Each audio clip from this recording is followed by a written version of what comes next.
At 1:17 a.m., Lily Bennett's finger hovered over the Submit button. One click would expose a multi-million-dollar fraud. One click would also destroy her career, her security, everything she'd clawed her way toward in 30 years of surviving. The man she'd been feeding leftovers to for weeks, the janitor who listened like he actually cared, had no idea what she was about to lose. Neither did the executives upstairs who'd already written her obituary. But in 17 minutes, the entire building would know her name. Stay with me until the end, hit that like button, and comment your city so I can see how far this story travels. The fluorescent lights in Section D hummed with a frequency that made your back teeth ache. Lily had worked in compliance for 4 years, and nobody had ever fixed them. Nobody had ever fixed much of anything down here, actually. The carpet still had the stain from when Marcus dropped his coffee in 2019. The blinds on the third window from the left had been stuck at that crooked angle since before she started, and the lock on the supply closet still didn't catch unless you jiggled the handle just right while pushing with your hip. She'd learned all these small failures by heart. Tuesday nights were when Lily stayed late. Not because anyone asked her to, not because she was chasing a promotion. There weren't promotions for people like her, people who didn't go to the right schools or know the right names. She stayed because the office was quiet after 7, and quiet meant she could actually think. Quiet meant the phone didn't ring with people asking her to verify things they should have verified themselves. Quiet meant Stephen from acquisitions wouldn't lean over her cubicle wall with his coffee breath and his opinions about her lunch choices. Tonight, she'd brought the same thing she always brought: peanut butter sandwich, apple, crackers she'd taken from the Hotel Continental breakfast 3 weeks ago when her building's water had been shut off and the company put them up overnight. She ate at her desk because the break room felt too big when it was empty, and because she'd timed it perfectly. If she ate between 7:15 and 7:30, she'd finish right when the janitor came through. His name was Ray. At least that's what his shirt said. He'd been cleaning Section D for about 2 months now, always between 7:30 and 8, always with the same steady rhythm. Push the mop, dip, ring, push again. He never had headphones in like the younger guys. Never rushed. There was something almost meditative about the way he worked, like he wasn't trying to finish fast, he was trying to finish right. Lily had started noticing him the 3rd week, not because of anything he did, because of what he didn't do. He didn't stare, didn't make small talk that was really just an excuse to stand too close, didn't treat her like she was furniture just because she worked in the basement. When he'd accidentally knocked over her water bottle one night, he'd apologized, actually apologized like it mattered, and brought paper towels from his cart without making it into a production. That's when she'd started leaving him food. Nothing dramatic, half a sandwich one night when she'd made too much, an orange the next week. She'd leave it on the edge of the desk near the trash can he always emptied last, wrapped in a napkin so it didn't look like garbage. He never said anything, but it was always gone by morning. Last Tuesday, he'd finally broken the silence. "You don't have to do that," he'd said quietly, pausing mid-mop stroke. Lily had glanced up from her monitor. His face was weathered in that way that made it hard to guess age. Could have been 40, could have been 55. Dark eyes, careful posture, the kind of tired that went deeper than one long shift. "Do what?" she'd asked, even though she knew. "Feed the help." The way he said it wasn't bitter, just factual. "I'm not feeding the help," Lily had replied, turning back to her screen. "I'm feeding Ray. There's a difference." He'd studied her for a moment, then nodded once and gone back to mopping. But something had shifted. The next night, he'd asked if she'd had dinner yet. The night after that, he'd mentioned the lights. "Those things give you headaches?" he'd asked, gesturing up at the panels. "Every single day." "Yeah, they would." He'd frowned slightly, like he was filing that information away somewhere it might actually matter. Tonight, Lily wasn't thinking about Ray. She was thinking about the email she'd drafted 11 days ago and hadn't sent. It sat in her drafts folder, subject line blank, addressed to the ethics hotline that everyone knew was monitored by the same executives it was supposed to investigate. She pulled it up now, reading through it for probably the 100th time. The scholarship fund had been her assignment. A routine audit. Verify the disbursements, confirm the recipients matched the criteria, sign off, move on. Nobody expected her to dig deeper. But Lily had this problem where she actually read things. And when the numbers didn't line up quite right, she'd pulled the appendices. That's where she'd found it. Someone had rewritten the eligibility requirements 6 months ago, quietly, cleanly, changed students from low-income backgrounds to students demonstrating academic excellence and leadership potential. Which sounded nice until you realized what it actually meant. No more kids from neighborhoods like the one Lily grew up in. No more first-generation college students scraping together tuition. Just resume builders for kids who already had everything. The money was still called the Access and Opportunity Scholarship Fund. The branding hadn't changed. The press releases still talked about commitment to diversity. But the money? The money now went to private school students with perfect SAT scores and parents who summered in the Hamptons. Lily had traced the authorization, 3 signatures, all from the executive floor, and the timestamp showed it had been changed the same week the company announced record profits and executive bonuses. They'd stolen from kids who needed it and given it to kids who'd never know what needing it felt like. She'd spent 11 days trying to talk herself out of caring. Because caring was expensive when you made $43,000 a year and your apartment's rent went up every 12 months like clockwork. Caring was dangerous when you had no safety net, no family money, no partner's income to fall back on.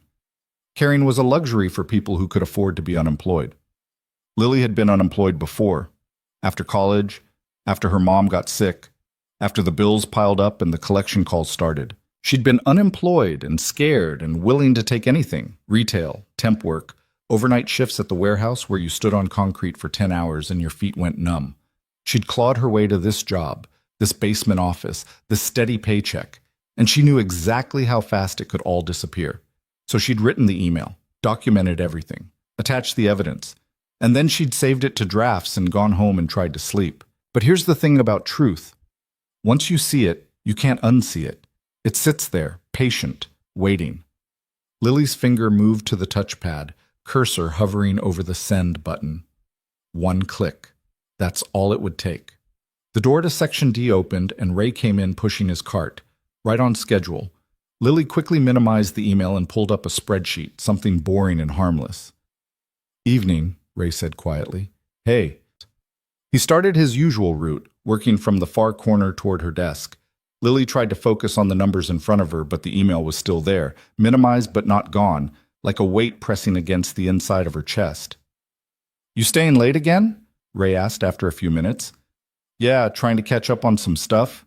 He nodded, emptying the trash can near the printer. You do that a lot, stay late. Comes with the territory. Does it? He glanced at her, something knowing in his expression. Or do you just not want to go home? Lily looked up sharply. That was more direct than he'd ever been. Ray held up a hand. Sorry, not my business. No, it's... She sighed. You're not wrong. My apartment's not exactly a sanctuary. Loud neighbors? Broken heater. Landlord says he'll fix it, but he's been saying that since November. She shrugged. It's warmer here. Ray was quiet for a moment, then nodded slowly. I get that. Something about the way he said it made Lily wonder what he was going home to, or not going home to. You got kids? The question was out before she could stop it. Ray's expression shifted, not closed off exactly, but careful. A daughter, 5 years old. That's a good age. Yeah. His voice softened. She is. She know you work nights? She knows I work a lot. Ray moved to the next trash can. Her mom... We're not together, so I got her every other week. Those weeks, I do day shifts. These weeks, he gestured around the empty office. I'm here. Lily felt something crack open in her chest. This man, who she'd assumed had nothing, who cleaned floors for minimum wage, who she'd been leaving scraps of food for like he was a stray, had a 5-year-old daughter he was trying to see, had a life that required juggling schedules and sacrifices she'd never even asked about. I'm sorry, she said quietly. I didn't know. Why would you? Ray's tone wasn't unkind. We don't exactly have heart-to-hearts. Maybe we should. He looked at her then, really looked, and Lily saw something flicker across his face, recognition, maybe, or loneliness recognizing itself. You want to know the worst part? Lily said suddenly, surprising herself. It's not the broken heater or the long hours or any of it. It's knowing that the system isn't broken. It's working exactly how it's supposed to. For them. Ray stopped mopping. Who's them? People upstairs.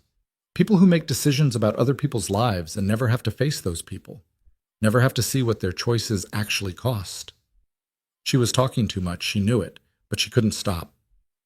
They take things that were meant to help, scholarships, programs, safety nets, and they twist them into something that only helps people who don't need help. And they do it so cleanly that nobody even notices until it's done. You noticed? Lily met his eyes. Yeah, I did. So what are you going to do about it? The question hung there, simple and impossible. What can I do? Lily's laugh was hollow. I'm nobody. I work in a basement.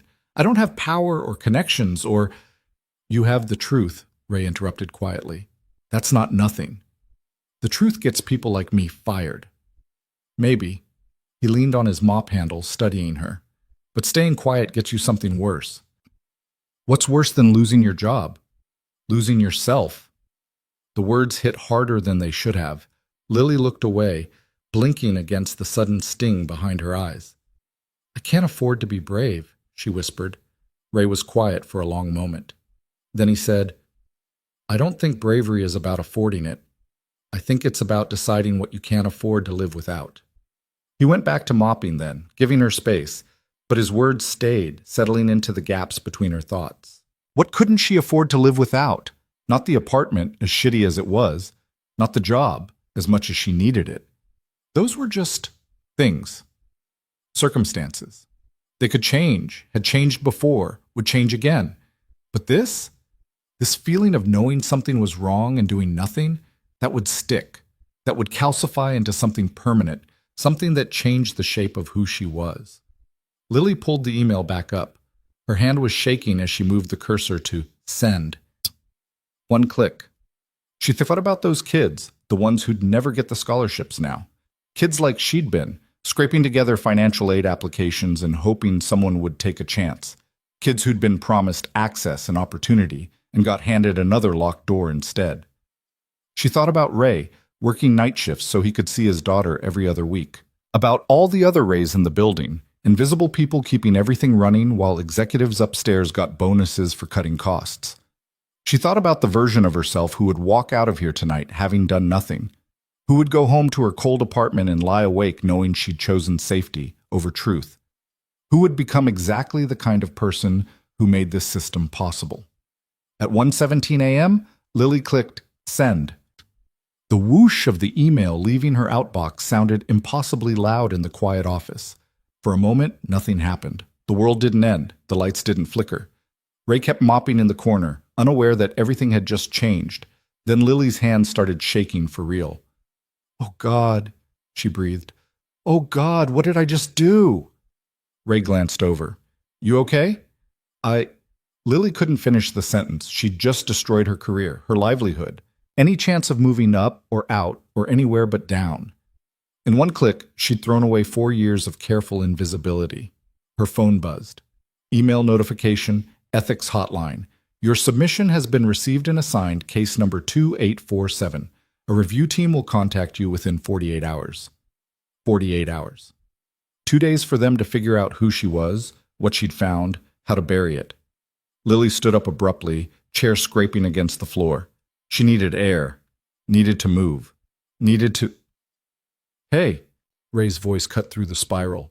Breathe. I can't, Yes, you can. In for 4, hold for 4, out for 4.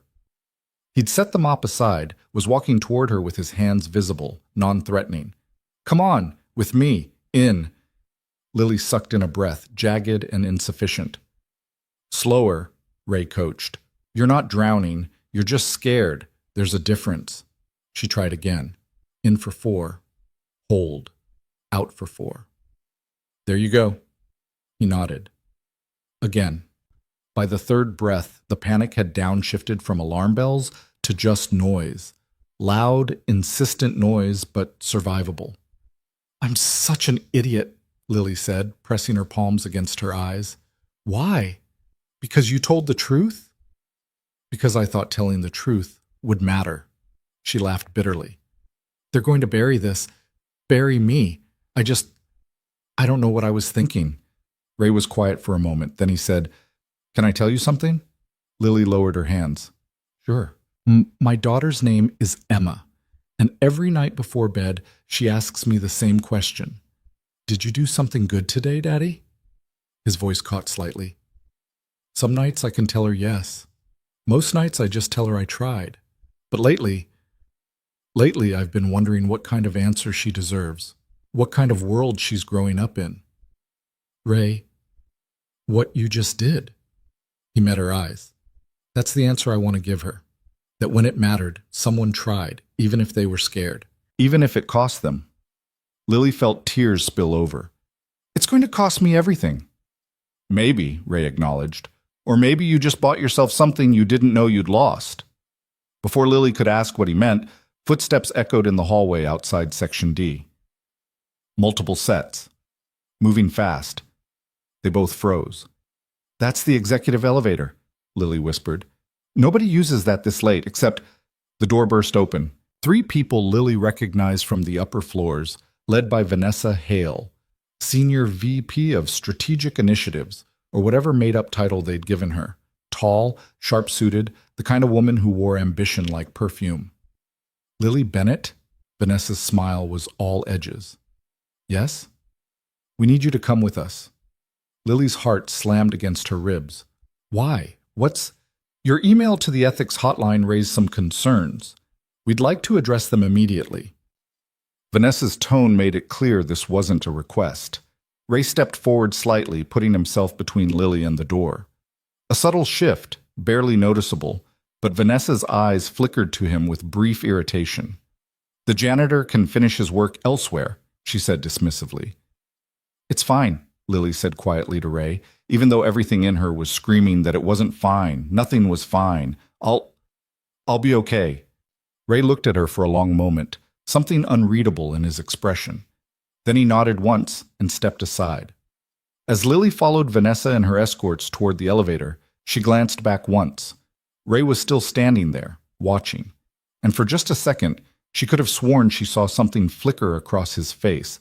Not concern exactly. More like calculation. Then the elevator doors closed and he was gone. Jet.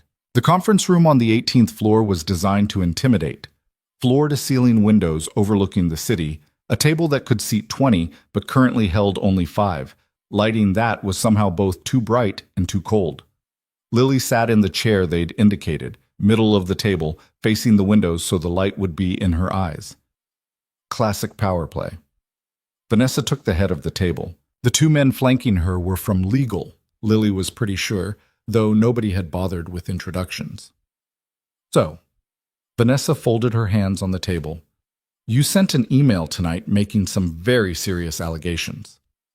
I sent documentation, Lily corrected carefully, of changes made to the scholarship fund eligibility requirements. Changes that were properly authorized and well within standard operational procedures. Changes that redirected money meant for low-income students. Vanessa's smile thinned. The fund's mission is to support academic excellence. The board felt the criteria needed updating to reflect that mission more accurately. The board felt that, or you did? One of the legal men leaned forward. Miss Bennett, I'd be very careful about accusations. I'm not accusing anyone of anything, Lily interrupted, her voice steadier than she felt. I'm stating facts. The authorization was signed on March 15th, the same day executive bonuses were announced. The same week, 3 members of the board sent their children's private school tuition receipts through expense reimbursement, which, by the way, violates the company's conflict of interest policy. The room went very quiet. Vanessa's expression didn't change, but something flickered behind her eyes. Recalculation. You've been very thorough, she said softly. That's admirable, truly. But I think perhaps you've misunderstood some of the documentation you found. These matters are complex, and without proper context, I have the context, Lily said. I have the original fund charter. I have the board meeting minutes. I have the email chain where you discuss changing the requirements specifically to reduce exposure to applicants who don't fit the company's aspirational brand image. That's a direct quote. Vanessa's fingers twitched. Those communications were confidential. They were also evidence. Of what exactly? This from the legal man on the right, his tone sharp. Of a company exercising its right to steward its charitable programs as it sees fit? That's not fraud, Miss Bennett. That's governance. It's fraud when you're still claiming tax deductions based on the original mission statement, Lily shot back. When you're still using the old criteria in public filings to the IRS while operating under new criteria that exclude the exact population you're claiming to serve. The silence that followed was different, heavier. Vanessa sat back in her chair, studying Lily with new intensity. How long have you been planning this? I haven't been planning anything. I found discrepancies in an audit and followed procedure. Procedure would have been coming to your supervisor, to HR, not going directly to ethics with unverified allegations. Everything I submitted was verified, down to the timestamp. By you. Vanessa's voice hardened. A junior compliance analyst with no oversight experience, no advanced training, and frankly, no business-making institutional policy decisions. There it was, the real attack. I wasn't making policy decisions, Lily said quietly. I was identifying violations of existing policy. What you were doing, Vanessa interrupted, was overstepping, dramatically, and I think we all know why. Lily's stomach dropped. What does that mean? Vanessa pulled out a tablet, tapped the screen, and slid it across the table. This is your personnel file. 3 years ago, you applied for one of these scholarships yourself. You were rejected. That was before I worked here. And yet here you are, in a position to access confidential fund information, making allegations that just happen to align with your personal grievances. Vanessa's smile was poison. It's a compelling narrative, I'll give you that. Wronged applicant seeks revenge by sabotaging the program that rejected her. That's not what this is, isn't it? Vanessa leaned forward. Because from where I'm sitting, this looks like a vendetta dressed up as whistleblowing. And when ethics investigates, and they will investigate thoroughly, what do you think they'll find? A legitimate concern? Or a disgruntled employee with an axe to grind and a history of manufacturing documentation to support her bias? The words hit like ice water. Manufacturing documentation. They were going to claim she'd faked the evidence. I didn't manufacture anything, Lily said, but her voice shook. Everything I submitted is real, verifiable. You can check the source files. Source files can be altered, the second legal man said. Timestamps can be changed. Metadata can be manipulated, especially by someone with your level of system access. I didn't. Of course you'll say that. Vanessa's tone was almost sympathetic now, which was worse. But the question isn't what you'll say, Lily. It's what the evidence will show. And right now, the evidence shows a pattern of concerning behavior. The late nights alone in the office, the unusual data access requests logged to your terminal, the personal connection to the fund that creates obvious bias. Lily's mind raced. Everything Vanessa was saying was technically true, but completely wrong.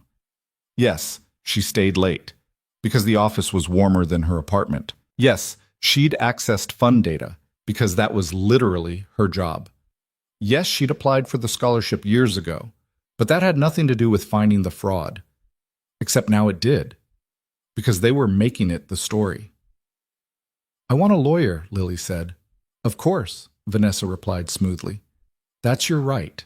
Though I should mention that legal has already been advised of the situation, and their preliminary recommendation is immediate termination for cause, which would void your severance package and any potential references. You can't fire me for reporting fraud. We're not firing you for reporting fraud. We're firing you for fabricating evidence to support false allegations motivated by personal bias. See the difference? Lily did see the difference, and she saw how neatly they'd boxed her in. If she fought, she'd lose her job and her credibility. If she backed down, she'd keep her job, but they'd bury the truth. Either way, they won. However, Vanessa continued, her voice shifting to something almost conciliatory, we're not unreasonable people. You've been with the company 4 years. You've done adequate work. It would be a shame to end things on such a sour note over what amounts to a misunderstanding. A misunderstanding, Lily repeated flatly. Exactly.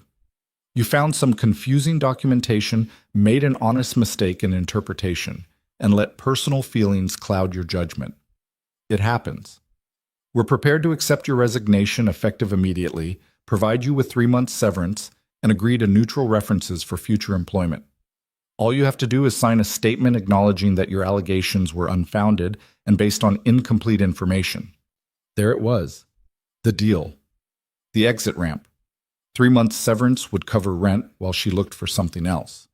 Neutral references meant she wouldn't be blacklisted. She could walk out of here tonight with her dignity barely intact and start over somewhere else. All she had to do was lie. Say the truth she'd found wasn't true.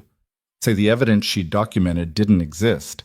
Become complicit in exactly the kind of corruption she'd tried to expose. Lily looked down at her hands. They'd stopped shaking. That seemed significant somehow. No, she said quietly. Vanessa blinked. I'm sorry? No, I'm not resigning. I'm not signing anything, and I'm not recanting. Lily lifted her eyes to meet Vanessa's. Everything I submitted was real. You know it, I know it, and ethics will know it once they investigate properly. Miss Bennett, you can fire me if you want, sue me if you think you can make it stick, but I'm not going to stand here and pretend I made this up just because it's inconvenient for you. The temperature in the room dropped about 20 degrees. Vanessa's expression went flat. Professional mask fully in place. Then I'm afraid we're done here. Security will escort you to collect your belongings. You're terminated effective immediately for gross misconduct and insubordination. Insubordination, Lily repeated. That's what you're calling this. That's what it is. Vanessa stood, smoothing her suit. You refused a direct order to recant false allegations. That's insubordination by definition. You can't give me a direct order to lie. I gave you an order to sign a factual statement about your misinterpretation of company documents. Your refusal to comply demonstrates willful disobedience. Vanessa moved toward the door, then paused. For what it's worth, Lily, I almost believed you were doing this out of principle, but principle doesn't pay rent. You'll figure that out soon enough. The door opened. 2 security guards stepped in, and Lily, standing alone in that too-bright conference room with all her bridges burning around her, felt something strange settle into her chest. Not relief, not vindication, something quieter and more permanent. She told the truth. They'd destroyed her for it. And somehow, standing here in the wreckage of her career, she felt more like herself than she had in 4 years. Come on, ma'am, one of the security guards said gently. Let's get your things. Lily nodded and followed them out. She didn't look back. Section D looked different at 2:47 a.m. The fluorescent lights still hummed, but the sound felt distant now, irrelevant. Lily packed her desk methodically, coffee mug with the chip in the handle, 3 pens that still worked, the photo of her mom from before she got sick. It all fit in one small box. Ray was still there, mopping the same section of floor he'd been working when they'd taken her upstairs. The security guards waited by the door, giving her space but making their presence clear. Heard you're leaving, Ray said quietly as she taped the box shut. Yeah, they made that pretty clear. I'm sorry, Lily shrugged. I knew what I was doing. Did you? She looked at him then, this man she barely knew, who'd somehow become the only person who seemed to see her. No, but I did it anyway. Ray set his mop aside and walked over to her desk. For a moment he just stood there, looking at her with that same careful expression he'd worn all night. Then he pulled a business card from his pocket and set it on the desk. Lily picked it up, frowning. It was heavy stock, embossed letters. Ethan Cole, Chief Executive Officer. Her brain refused to process what she was seeing. What is this? A reminder, Ray said softly, that you're not as alone as they want you to think. Lily stared at the card, at the name that didn't match the man in front of her, at the title that made no sense for someone pushing a mop at 2:47 in the morning. I don't understand. You will, he said. Tomorrow morning, 10 a.m. boardroom. Be there. The security guard shifted by the door. Time to go. Lily picked up her box, the business card clutched in her other hand, and walked toward the elevator. Her mind was spinning, trying to connect dots that shouldn't connect, trying to make sense of something that defied sense. At the elevator, she turned back one more time. Ray, or Ethan, or whoever he actually was, stood in the middle of Section D, watching her leave. And for the first time all night, he smiled. It wasn't a kind smile. It was the smile of someone who'd been waiting for exactly this moment. The elevator doors closed, and Lily, holding a box of office supplies and a business card that changed everything, realized she had no idea what tomorrow would bring. But for the first time in 4 years, she couldn't wait to find out. Lily didn't sleep. She sat on her apartment floor with the business card propped against an empty coffee mug, staring at it like it might suddenly make sense. The heater still didn't work. Her breath came out in little clouds. She'd wrapped herself in 2 blankets and her winter coat, but the cold had nothing to do with temperature. Ethan Cole. She'd Googled the name around 3 a.m. when the shock wore off enough for her hands to work properly. Photos loaded slowly on her cracked phone screen. Press releases. Forbes articles. A man in tailored suits shaking hands with politicians and tech moguls. The same man who'd been pushing a mop through Section D for 2 months. The same man she'd been feeding leftover sandwiches. The CEO of the entire company had been mopping floors, and she'd treated him like...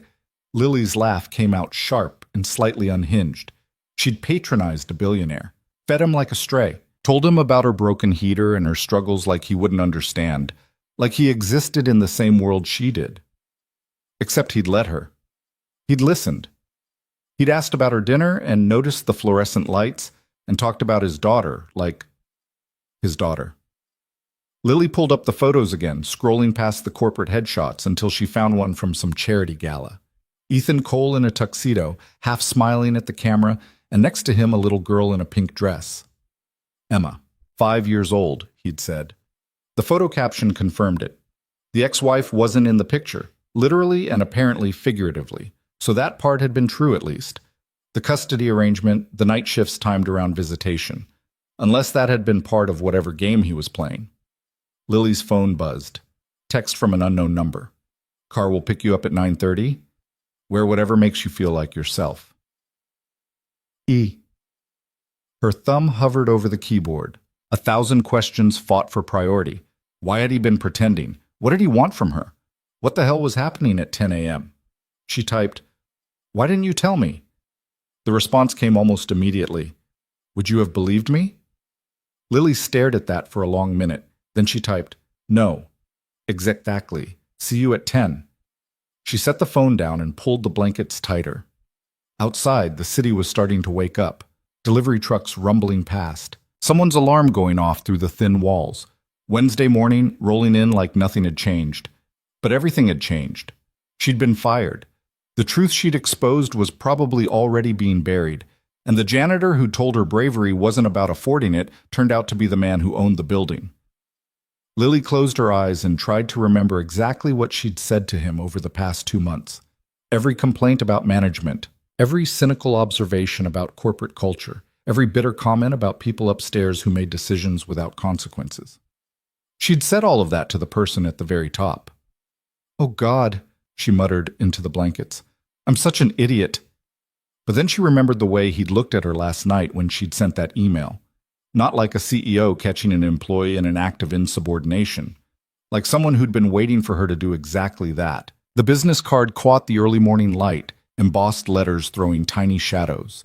Lily picked it up one more time, running her thumb over the raised print. Then she stood up, blankets falling away, and walked to her closet. Wear whatever makes you feel like yourself. She owned exactly 3 professional outfits. One was her interview suit from 4 years ago, slightly too tight now. One was the gray dress she wore to her mother's funeral. The third was black pants and a white blouse she'd bought on clearance and wore to every company event she couldn't avoid. None of them felt like herself. Lily pushed past the professional clothes to the back of the closet, where she kept things she actually liked but never wore. A green sweater her mom had given her the last Christmas before the hospital.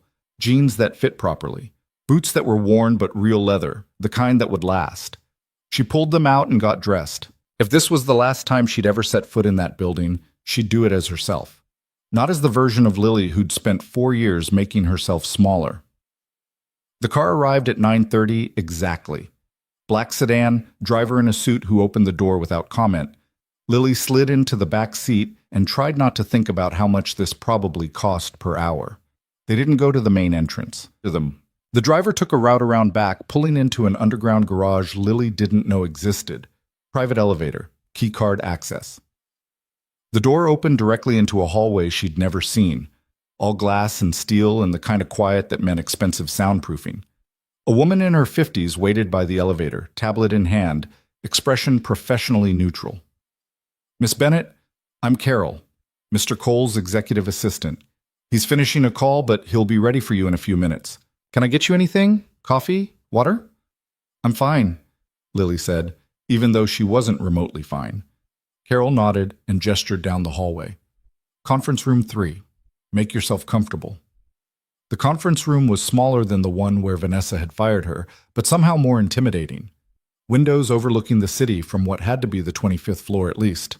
A table for 8, and sitting at the far end going through a stack of papers with reading glasses perched on his nose was Ray. Except it wasn't Ray. Same face, same dark eyes, but everything else was different. The janitor's uniform was gone, replaced by charcoal slacks and a white shirt with the sleeves rolled up. No mop, no cart.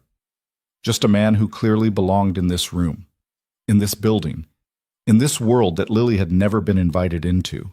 He looked up when she entered and removed the glasses. "Lily, thanks for coming. Did I have a choice?"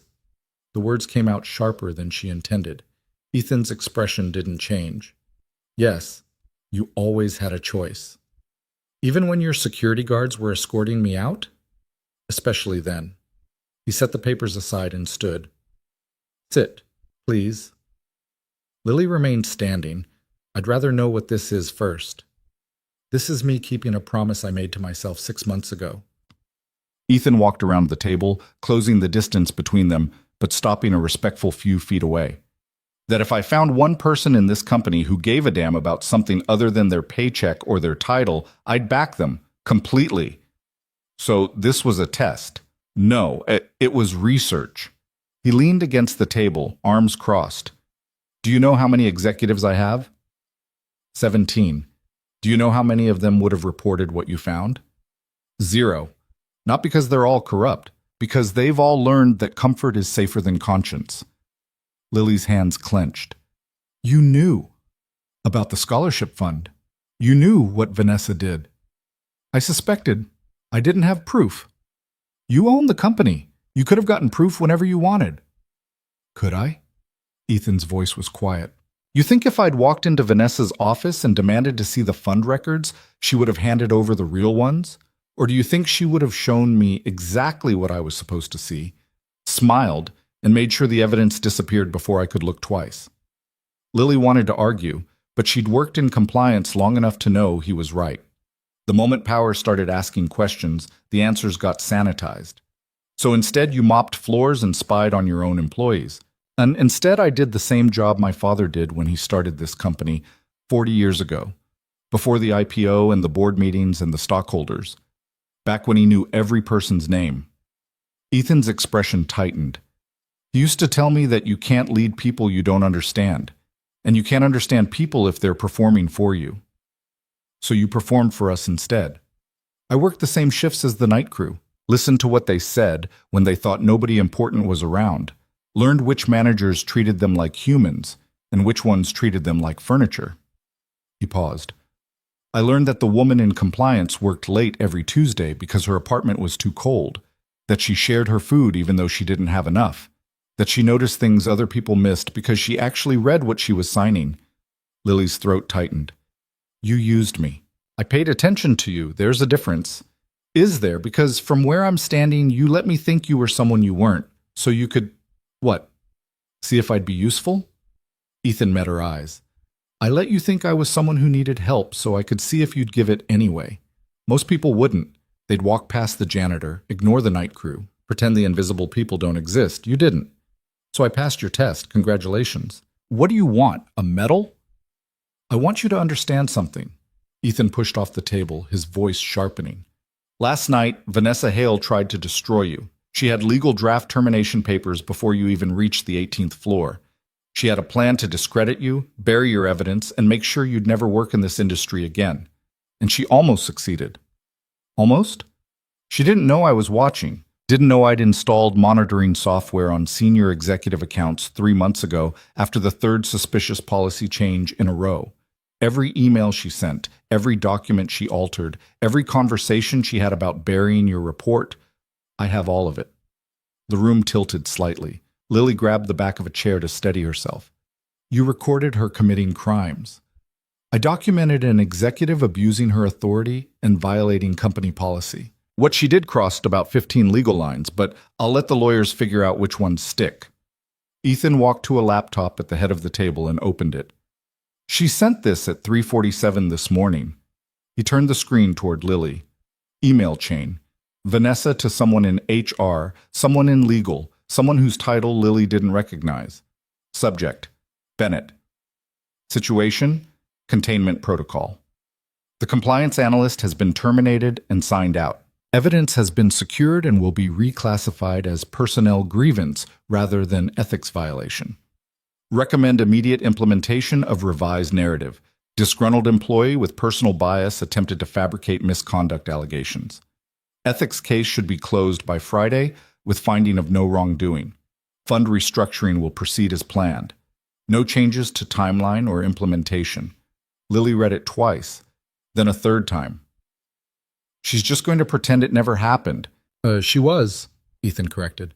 Until about 6 hours ago when I forwarded this entire chain to the board along with the actual evidence you submitted, the original fund charter, and a full audit of every policy change Vanessa authorized in the past 18 months.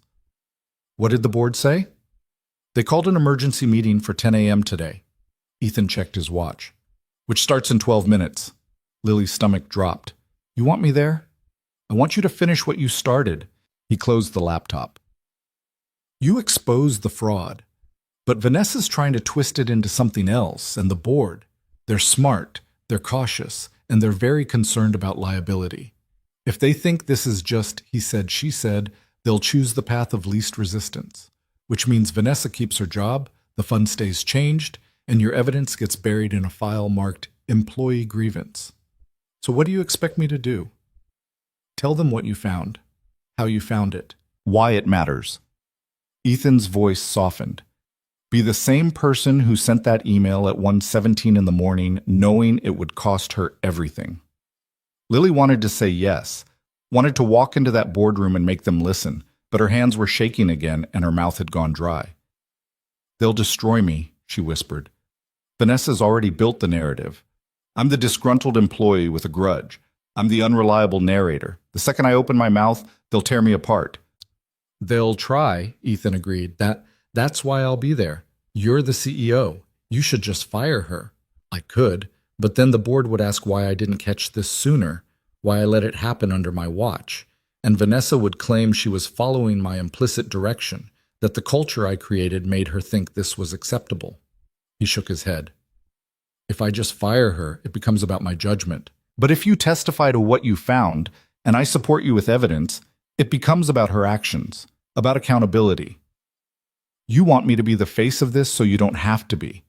Ethan was quiet for a moment. Then he said, I want you to have the chance to speak truth to power without being silenced. That's not the same thing. Lily looked at him, really looked at him.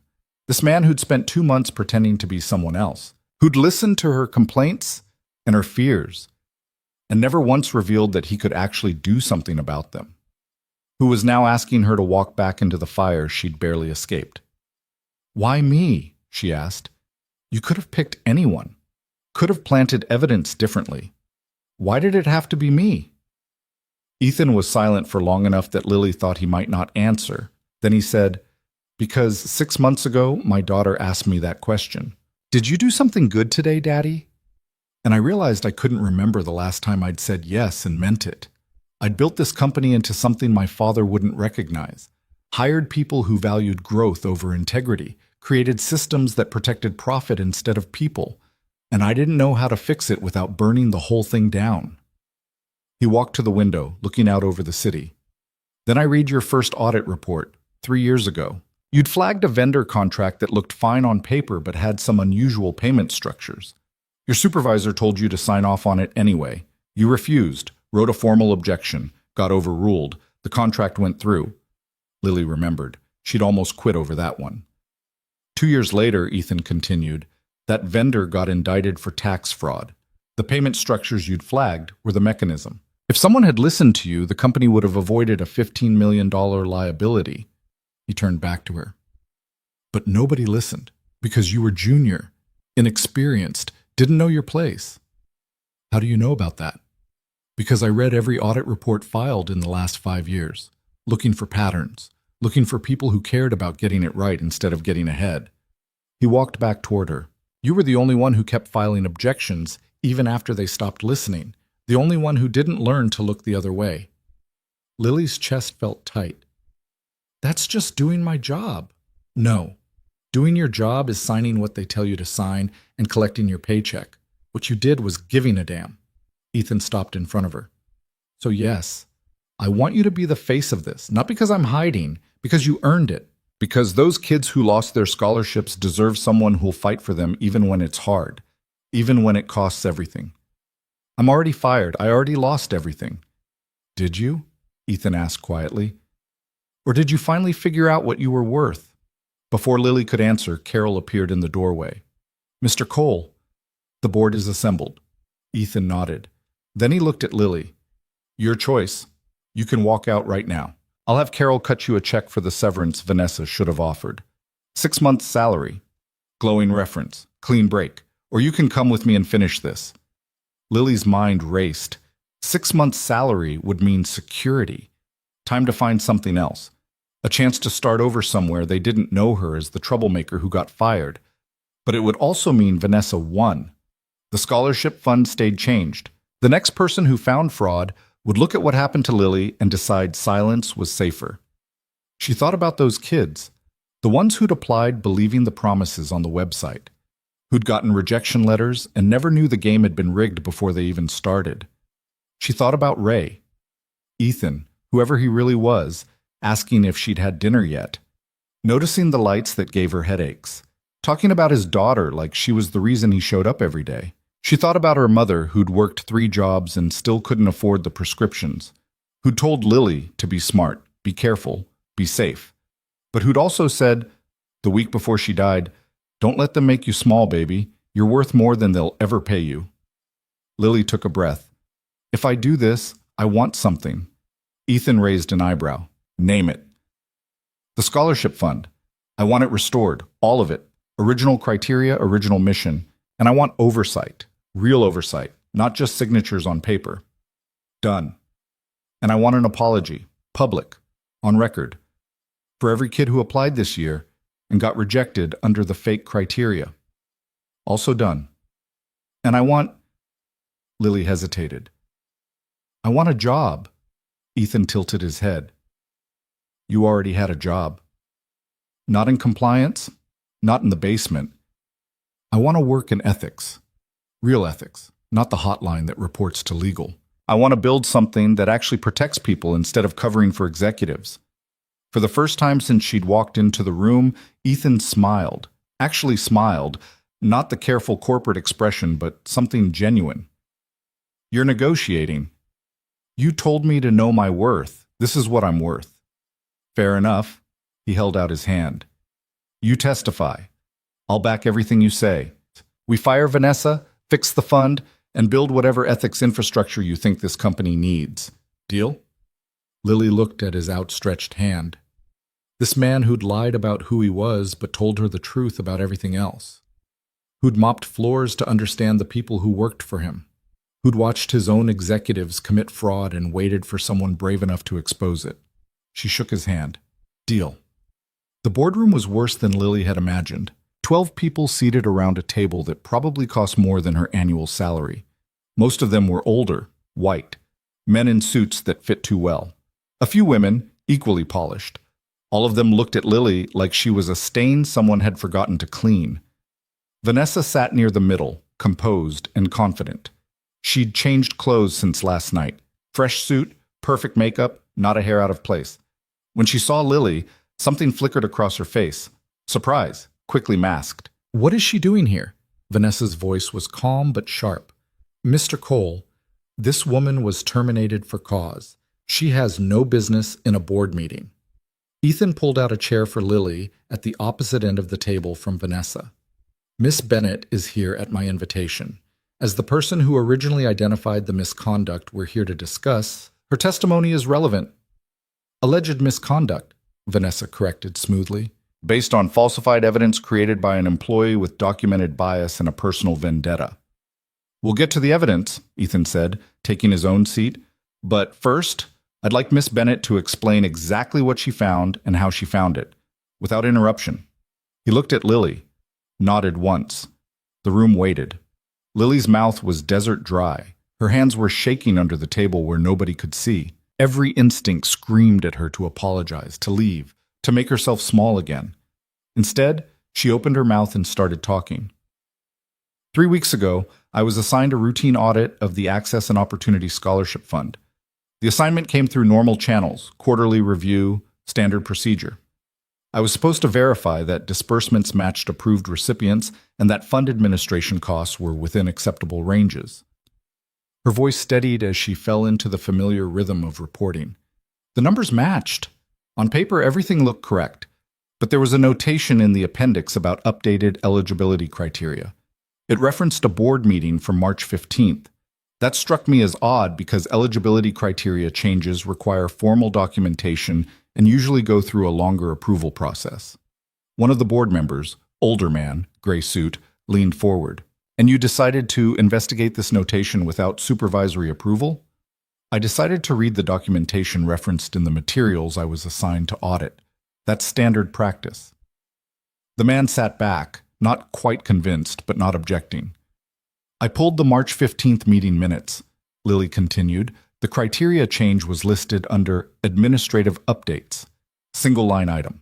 No discussion noted. But it represented a fundamental shift in who qualified for funding. The original charter specified students from demonstrably low-income backgrounds who show academic potential. The new criteria specified students demonstrating exceptional academic achievement and leadership credentials. That sounds like an improvement, Vanessa interjected, focusing on merit rather than need. It sounds like that until you look at the actual applications, Lily said, meeting Vanessa's eyes. Under the original criteria, 80% of recipients were first-generation college students. 72% came from families earning less than $40,000 annually. Under the new criteria, those numbers inverted. 80% of this year's recipients came from families earning over $200,000. 65% attended private schools. Murmurs around the table. Vanessa's expression didn't change. The fund's tax exemption is based on serving underprivileged communities, Lily pressed on. The public filings still claim the original mission, but the actual disbursements reflect the changed criteria. That's fraud, not alleged fraud. Actual documentable fraud. That's an interpretation, Vanessa said coldly. The fund serves students. The criteria were updated to ensure the highest quality candidates. The criteria were updated the same week executive bonuses were announced. Lily interrupted. The same week, 3 board members submitted private school tuition receipts through expense reimbursement. The same week, you sent an email to your assistant asking her to research how to legally redirect charitable funds to reduce exposure to applicants who don't fit aspirational brand image. The room went very quiet. Vanessa's composure cracked, just slightly. Those emails are confidential. You had no authorization to access. I had authorization to audit fund administration. Those emails were part of the administrative record. Lily pulled out a folder she'd been clutching. I have copies, time-stamped, unaltered, along with the original charter, the altered charter, and a comparison showing exactly what was changed and when. She slid the folder across the table to the nearest board member. Vanessa stood abruptly. This is absurd. I will not sit here and be accused by a disgruntled former employee who fabricated evidence to support her personal say. Sit down, Vanessa. Ethan's voice cut through the room like a blade. Vanessa froze. I said sit down. She sat, slowly. Ethan stood up, buttoning his suit jacket. For the past 6 months, I've been conducting my own investigation into operational integrity across senior leadership. Not because I suspected widespread fraud, because I wanted to understand the culture we'd created, whether the systems we built actually served the mission my father founded this company on. He walked around the table, hands in his pockets, tone conversational. I found some interesting things. vendor contracts that looked fine but had unusual payment structures, performance reviews that punished dissent and rewarded compliance, policy changes that happened quietly, without discussion, always moving in the same direction, toward efficiency, toward profit, away from accountability. He stopped behind Vanessa's chair, and I found that whenever someone raised questions, they were managed, reassigned, encouraged to resign, fired for cause. He looked around the table. We created a system that punished people for telling the truth, and then we acted surprised when the truth became something we couldn't recognize. One of the women on the board spoke up. "Are you saying you knew about this scholarship situation?" I suspected. I didn't have proof until Miss Bennett provided it. Ethan moved back toward his seat. "Which is why we're here. Not to decide whether Miss Bennett's evidence is credible. It is. I verified every piece of it independently. We're here to decide what kind of company we want to be going forward." He sat down, folded his hands on the table. "Vanessa altered the scholarship fund to serve a different population than the one we're legally obligated to serve. She did it quietly, with minimal oversight, in a way designed to avoid scrutiny. When challenged, she attempted to discredit the person who found the fraud rather than address the fraud itself. Last night, she fired Miss Bennett for insubordination after pressuring her to sign a false statement. "That's not," Vanessa started. "I have the recording," Ethan said quietly. From the conference room, every word. Vanessa's face went white. "You bugged your own conference rooms?" The gray-suited man looked horrified.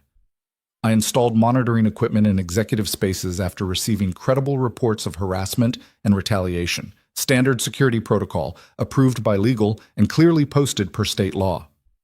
Ethan's tone didn't change. "The recording confirms that Miss Bennett was terminated for refusing to sign a false statement, not for misconduct, for refusing to lie." He leaned back in his chair. "So here's what's going to happen. Vanessa, you're done. Terminated for cause, effective immediately. No severance, no references, and if legal determines your actions warrant criminal charges, we'll cooperate fully with law enforcement." Vanessa opened her mouth, closed it, opened it again. Nothing came out. "The scholarship fund will be restored to its original charter. Every application rejected under the altered criteria will be reviewed. Those who qualified under the original standards will be offered funding retroactive to their application date." He looked at Lily. "Miss Bennett will be appointed Director of Ethics and Compliance Oversight, a new position with board-level reporting authority. She'll have full autonomy to investigate and address operational integrity issues across all departments, starting salary commensurate with senior leadership positions. Full benefits. And a formal public apology for last night's termination." The room erupted, board members talking over each other. Vanessa standing up again, her voice rising above the noise. "You can't do this. I have a contract. You violated that contract the moment you altered fund documentation without board approval," Ethan said calmly. "Legal will walk you through the specifics. Carol will escort you out." Carol appeared in the doorway as if summoned.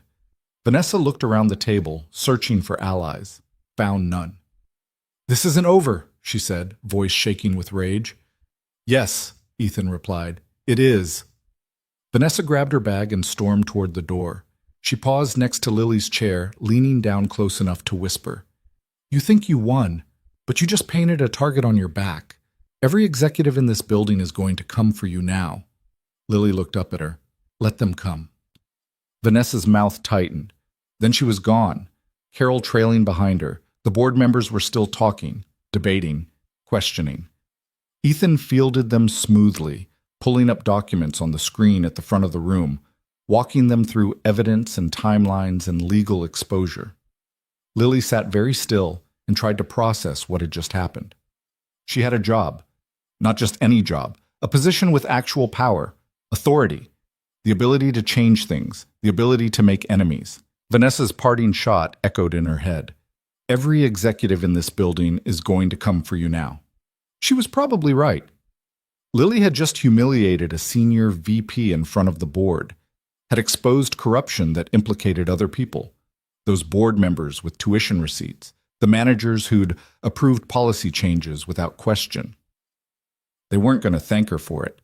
But she'd also just proven that speaking up didn't have to end in destruction, that truth could win, sometimes, with the right backing.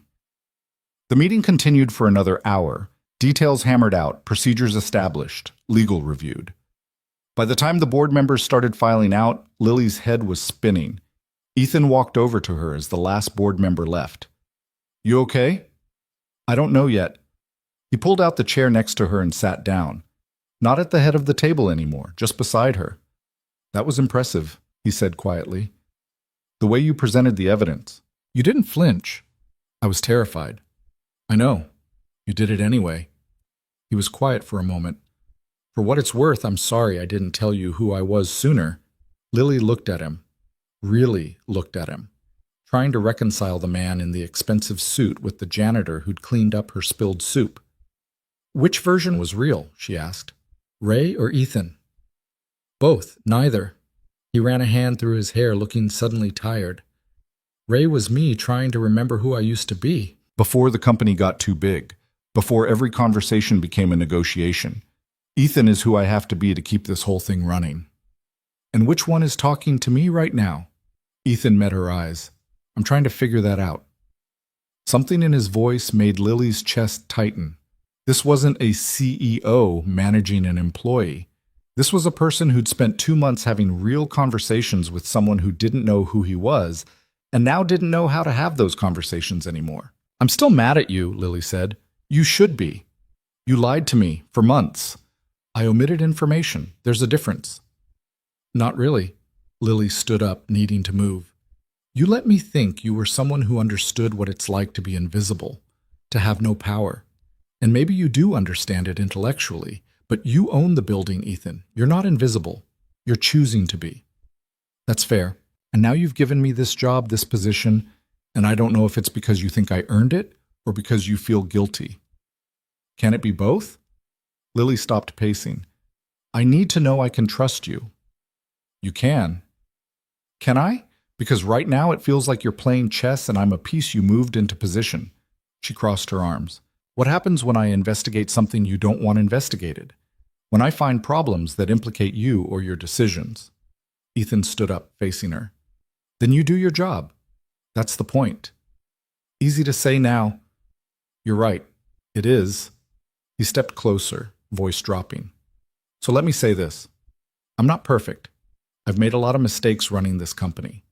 I've prioritized growth over people, profits over principles, and I'm trying to fix that, but I'm also smart enough to know I can't do it alone. I need someone who'll tell me when I'm wrong, someone who'll push back, someone who gives a damn about getting it right, even when it's hard." He held her gaze. "I need you to be that person, even if it costs me, especially if it costs me." Lily wanted to believe him, wanted to trust that this wasn't just another performance. "Prove it," she said. "How?" "Dinner. Tonight. Just us. No roles, no company business, no talking about what happened." She took a breath. "If you can be honest about who you are, really honest, not performing Ray or Ethan, then maybe we can figure out if this works." Ethan was quiet for a long moment. Then he nodded. "Okay, 7 o'clock. I know a place. Not somewhere fancy. I was thinking the noodle shop on 5th Street, the one with the plastic chairs." Lily blinked. "You know about that place?" "Ray knew about it. He used to grab dinner there on break." A small smile. "Ethan's going to have to learn." And despite everything, the fear, the anger, the uncertainty, Lily smiled back. Lily spent the afternoon in what used to be a storage closet on the 19th floor. Carol had apologized 3 times for the temporary workspace, but Lily barely noticed. It had a window. That alone made it better than Section D. She'd been given a laptop, building access credentials that actually worked on all floors, and a stack of files Carol described as pending ethics complaints that never went anywhere. The stack was 14 inches high. Lily opened the first file and immediately understood why it had gone nowhere. Sexual harassment complaint from an administrative assistant against her direct supervisor. Filed 8 months ago. Investigated by HR. Conclusion: insufficient evidence to support disciplinary action. Complainant counseled on professional workplace interactions. The complainant had resigned 2 weeks later. Lily flipped through the file. The assistant's statement was detailed, specific, included dates and witnesses. The supervisor's statement was 2 paragraphs of denial. HR had interviewed exactly 1 witness, the supervisor's friend from the same department, who said she'd never seen anything inappropriate. They hadn't interviewed any of the other witnesses the assistant listed, hadn't pulled email records or security footage, just took the supervisor's word and closed the case. Lily made a note on her laptop. Reopen. Full investigation. External investigator. The second file was a whistleblower report about safety violations in the warehouse, filed 6 months ago by a floor supervisor, investigated by operations. Conclusion. Concerns addressed through enhanced training protocols, no structural violations found. The supervisor who filed the report had been transferred to a different facility 3 states away a month later. Lily added it to her list. By 4 o'clock, she'd gone through 8 files. Every single one followed the same pattern. Employee reports problem. Company investigates itself. Company finds no problem. Employee leaves or gets transferred or gets quietly managed out. Her phone buzzed. Text from an unknown number. This is what you signed up for. Hope you're ready. Marcus Lilly frowned at the screen. Marcus from Acquisitions? The one with the coffee breath and opinions about her lunch choices? Before she could respond, another text came through. Different number. Good luck with your little crusade. You're going to need it. Then another. Director of Ethics? That's hilarious. You couldn't even keep your own job. Lily set her phone face down on the desk and tried to focus on the files. But the texts kept coming. Different numbers, same message. Some were crude, some were threatening. All of them made it clear that word had spread fast about what happened in the boardroom. By 4:30, she'd received 23 messages. She forwarded them all to IT with a request to trace the numbers and identify the senders. Then she blocked everyone and went back to the files. The 9th file made her stomach turn. Expense fraud reported by a junior accountant. The accountant had found that a senior director was submitting fake receipts for business travel, trips that never happened, hotels he never stayed in. The amounts were small, a few $100s here and there, but over 2 years it added up to almost $40,000. The investigation had been handled by the director's own department. Conclusion. Reconciliation error. Director reimbursed company for disputed amounts. No evidence of intentional wrongdoing. The junior accountant had been fired 3 weeks later for repeated timesheet violations. Lily's hands clenched on the edge of the desk. This was what Ethan had meant. The system wasn't broken. It was working exactly as designed, to protect people at the top and punish people at the bottom. She pulled up a blank email and started typing. 2. Board of Directors. CC Ethan Cole. Subject, Ethics Oversight. Initial assessment. I've reviewed 9 of the pending ethics files provided to me. All 9 cases show evidence of inadequate investigation, conflicts of interest in the investigation process, and potential retaliation against complainants. I'm recommending immediate reopening of all cases with external investigators and a full audit of the ethics complaint process for the past 3 years. I'm also requesting authorization to implement the following changes. 1. All ethics complaints will be handled by my office, not by HR or departmental management. 2. Complainants will have the option of anonymous reporting with guaranteed protection from retaliation. 3.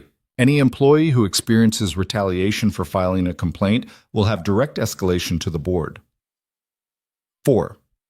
Investigation findings will be reviewed by an independent panel before closure. I understand this represents a significant shift in how we've handled these matters, but the current process isn't protecting employees or the company. It's protecting people who abuse their authority. I'll have a full proposal ready by end of week.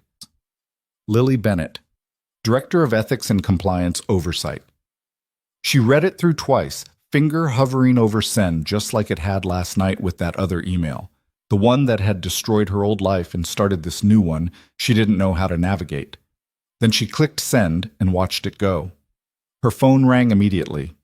Ethan. You've been in the job for 6 hours, he said without preamble. Is that a problem? It's impressive, and probably going to generate about 50 angry phone calls to my office. From board members? From executives who are suddenly very concerned about operational disruption and employee morale. She could hear the smile in his voice. Carol's already fielding them. Should I slow down? No, you should keep doing exactly what you're doing. A pause. How bad are the files? Bad. And these are just the ones that made it far enough to generate paperwork. I'm guessing there are a lot more that never got filed at all because people knew it wouldn't matter. Probably. Ethan was quiet for a moment. I'm sorry you're dealing with this alone. I'm not alone. I have you, right? The silence stretched longer than it should have. Right? Lily repeated. Yes. Of course. There are going to be people who push back hard on this. People with a lot of influence. I know. And I can protect you from some of it, but not all of it. There are board members who are already questioning whether creating this position was the right move. Lily's chest tightened. You're having second thoughts. No, I'm having realistic thoughts about what you're walking into. His voice softened. This isn't going to be easy, Lily. I didn't think it would be. Good. Because I need you to be sure. Once you start pulling these threads, there's no way to put them back. I'm sure. Okay? She heard him take a breath. Then I'll handle this board. You handle the files, and we'll figure out the rest as we go. After he hung up, Lily sat staring at her laptop screen. The email had already generated 3 responses. One from a board member expressing concerns about procedural overreach. One from the head of HR requesting an urgent meeting to discuss operational impact. One from legal asking for clarification on investigative authority and liability exposure. Not a single one said she was wrong about the files. Lily started drafting responses. By 6:30, her eyes were burning and her neck hurt from hunching over the laptop. She'd gone through 15 files total. 15 employees who tried to do the right thing and got crushed for it. 15 cases that should have resulted in accountability, but ended in silence. She was adding the last file to her list when someone knocked on the door. Lily looked up. A woman in her mid-40s stood in the doorway, arms crossed, expression guarded. She looked familiar, but Lily couldn't place her. Can I help you? I'm Jennifer Park, Senior Analyst in Finance. The woman stepped into the room. I heard about what happened in the board meeting this morning. News travels fast. It does when a senior VP gets fired in front of everyone. Jennifer closed the door behind her. Is it true? That you're really going to investigate all the buried complaints? Lily studied her. Jennifer's posture was defensive, but her eyes were desperate. Yes. All of them? Even the ones from years ago? As far back as I can get records. Jennifer was quiet for a long moment. Then she reached into her bag and pulled out a folder. She set it on Lily's desk carefully, like it might explode. What is this? Lily asked. My complaint. From 4 years ago. I reported my manager for altering financial projections to make his department look better than it was. He was overstating revenue and hiding expenses so he'd hit his bonus targets. Jennifer's voice was steady, but her hands shook. I had documentation, emails, spreadsheets showing the real numbers versus what he reported. What happened? HR said I misunderstood the accounting procedures, that I was too new to know how projections worked at the executive level. My manager said I was creating a hostile work environment by making false accusations. She laughed bitterly. I got written up for insubordination. He got promoted 6 months later. Lily opened the folder. Documentation, just like Jennifer said. Screenshots of emails. Original spreadsheets with handwritten notes in the margins showing where numbers had been changed. Why didn't you push back? Lily asked quietly. I tried. I went to finance leadership. They told me to drop it or I'd be fired, so I dropped it. Jennifer met Lily's eyes. I've been carrying this folder for 4 years. Didn't throw it away because I kept thinking someday someone would care. But nobody ever did. I care. Do you? Jennifer's voice cracked. Because I've heard that before. HR cares. Leadership cares. The ethics hotline cares. And then nothing happens and you realize they only care about making you go away quietly. Lily stood up and walked around the desk. She took the folder and set it deliberately on top of her stack of files. I'm not HR. I'm not leadership. And I'm definitely not the ethics hotline that reports to the people it's supposed to investigate. She looked at Jennifer. I'm someone who got fired last night for refusing to lie, who sent an email at 1 a.m. knowing it would cost everything, who's standing here right now because I got lucky enough that someone believed me. The CEO. Yeah, the CEO. Lily gestured at the stack of files. And he gave me the authority to do something about all of this. So I'm asking you, do you want me to investigate your complaint? For real this time? Jennifer's eyes filled with tears. Yes. Okay, then I will. I'll need you to walk me through everything. Timeline, who you talked to, what they said, and I need you to be prepared for the fact that this might get ugly. Your manager is probably still here. He's not going to be happy. He's a VP now, 3 levels above me. Even better. Nothing says accountability like taking down someone who thought they were untouchable. Lily picked up a pen. Give me his name. Jennifer hesitated, then she said, David Chen, VP of Financial Planning. Lily wrote it down. Anyone else I should know about? People who knew what he did and helped cover it up? His boss at the time was Richard Moss. He's Chief Financial Officer now. Of course he was. Lily added the name to her notes. Okay, I'll start with your documentation and work backward. If Chen altered projections, there will be a trail. Board presentations, investor calls, regulatory filings. I'll find it. And if you don't? If he covered his tracks too well? Then I'll find something else. People who do this once do it more than once, and they get sloppy because they think they're protected. Lily set down her pen. Trust me on that. Jennifer wiped her eyes. Why are you doing this? Doing what? Risking everything for people you don't even know. You could just sit in this office and collect a paycheck and not make waves. Why fight? Lily thought about her mother working 3 jobs, about the scholarship she'd applied for and didn't get, about all the nights in Section D reading reports nobody else bothered to read because someone had to care about getting it right. Because someone has to, she said simply. And I'm tired of waiting for that someone to be somebody else. Jennifer nodded slowly. Then she did something unexpected. She reached out and hugged Lily, quick and awkward, but genuine. Thank you, she whispered. Then she was gone, leaving Lily alone with 16 files and the growing certainty that this was going to be even harder than she'd thought. By the time Lily made it down to the lobby, it was 7:10. She'd texted Ethan that she was running late, but he'd just responded with the address and no rush. The noodle shop on 5th Street was exactly the kind of place Lily would never have pictured a billionaire CEO eating. Fluorescent lights, mismatched plastic chairs, laminated menus with pictures. The smell of garlic and chili oil hit her the moment she walked in. Ethan was already there, sitting at a corner table in jeans and a sweater. Not the suit from this morning, not the janitor's uniform. Just clothes that looked lived in and comfortable. He stood when he saw her. Hey. Hey. Lily slid into the seat across from him. Sorry I'm late. Don't be. I ordered already. Hope that's okay. They make everything fresh, so it takes a while. What'd you get? The Dan Dan noodles and the wontons in chili oil. We can share. Lily realized she hadn't eaten since the crackers at 6 this morning. Her stomach chose that moment to growl audibly. Ethan smiled. Long day? You could say that. She accepted the tea he poured for her. How many angry phone calls did Carol field? 73, but who's counting? 73 executives are mad at me, and it's only day 1. That's got to be some kind of record. It's actually pretty impressive. Ethan leaned back in his chair. Though I should tell you that 5 of those calls were from board members suggesting that maybe we moved too fast. That perhaps a more measured approach would give everyone time to bury evidence and coordinate stories. Yeah, I figured. Lily wrapped her hands around the teacup. Are they going to pull my authority? Not if I have anything to say about it. But they could. Ethan was quiet for a moment. They could.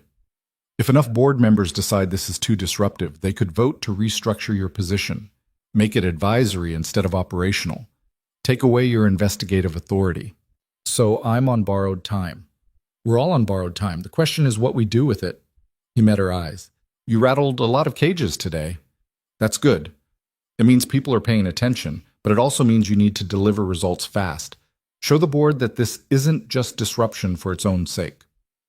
I have 16 cases ready to reopen. 17 now, after Jennifer Park came to see me. Ethan raised an eyebrow.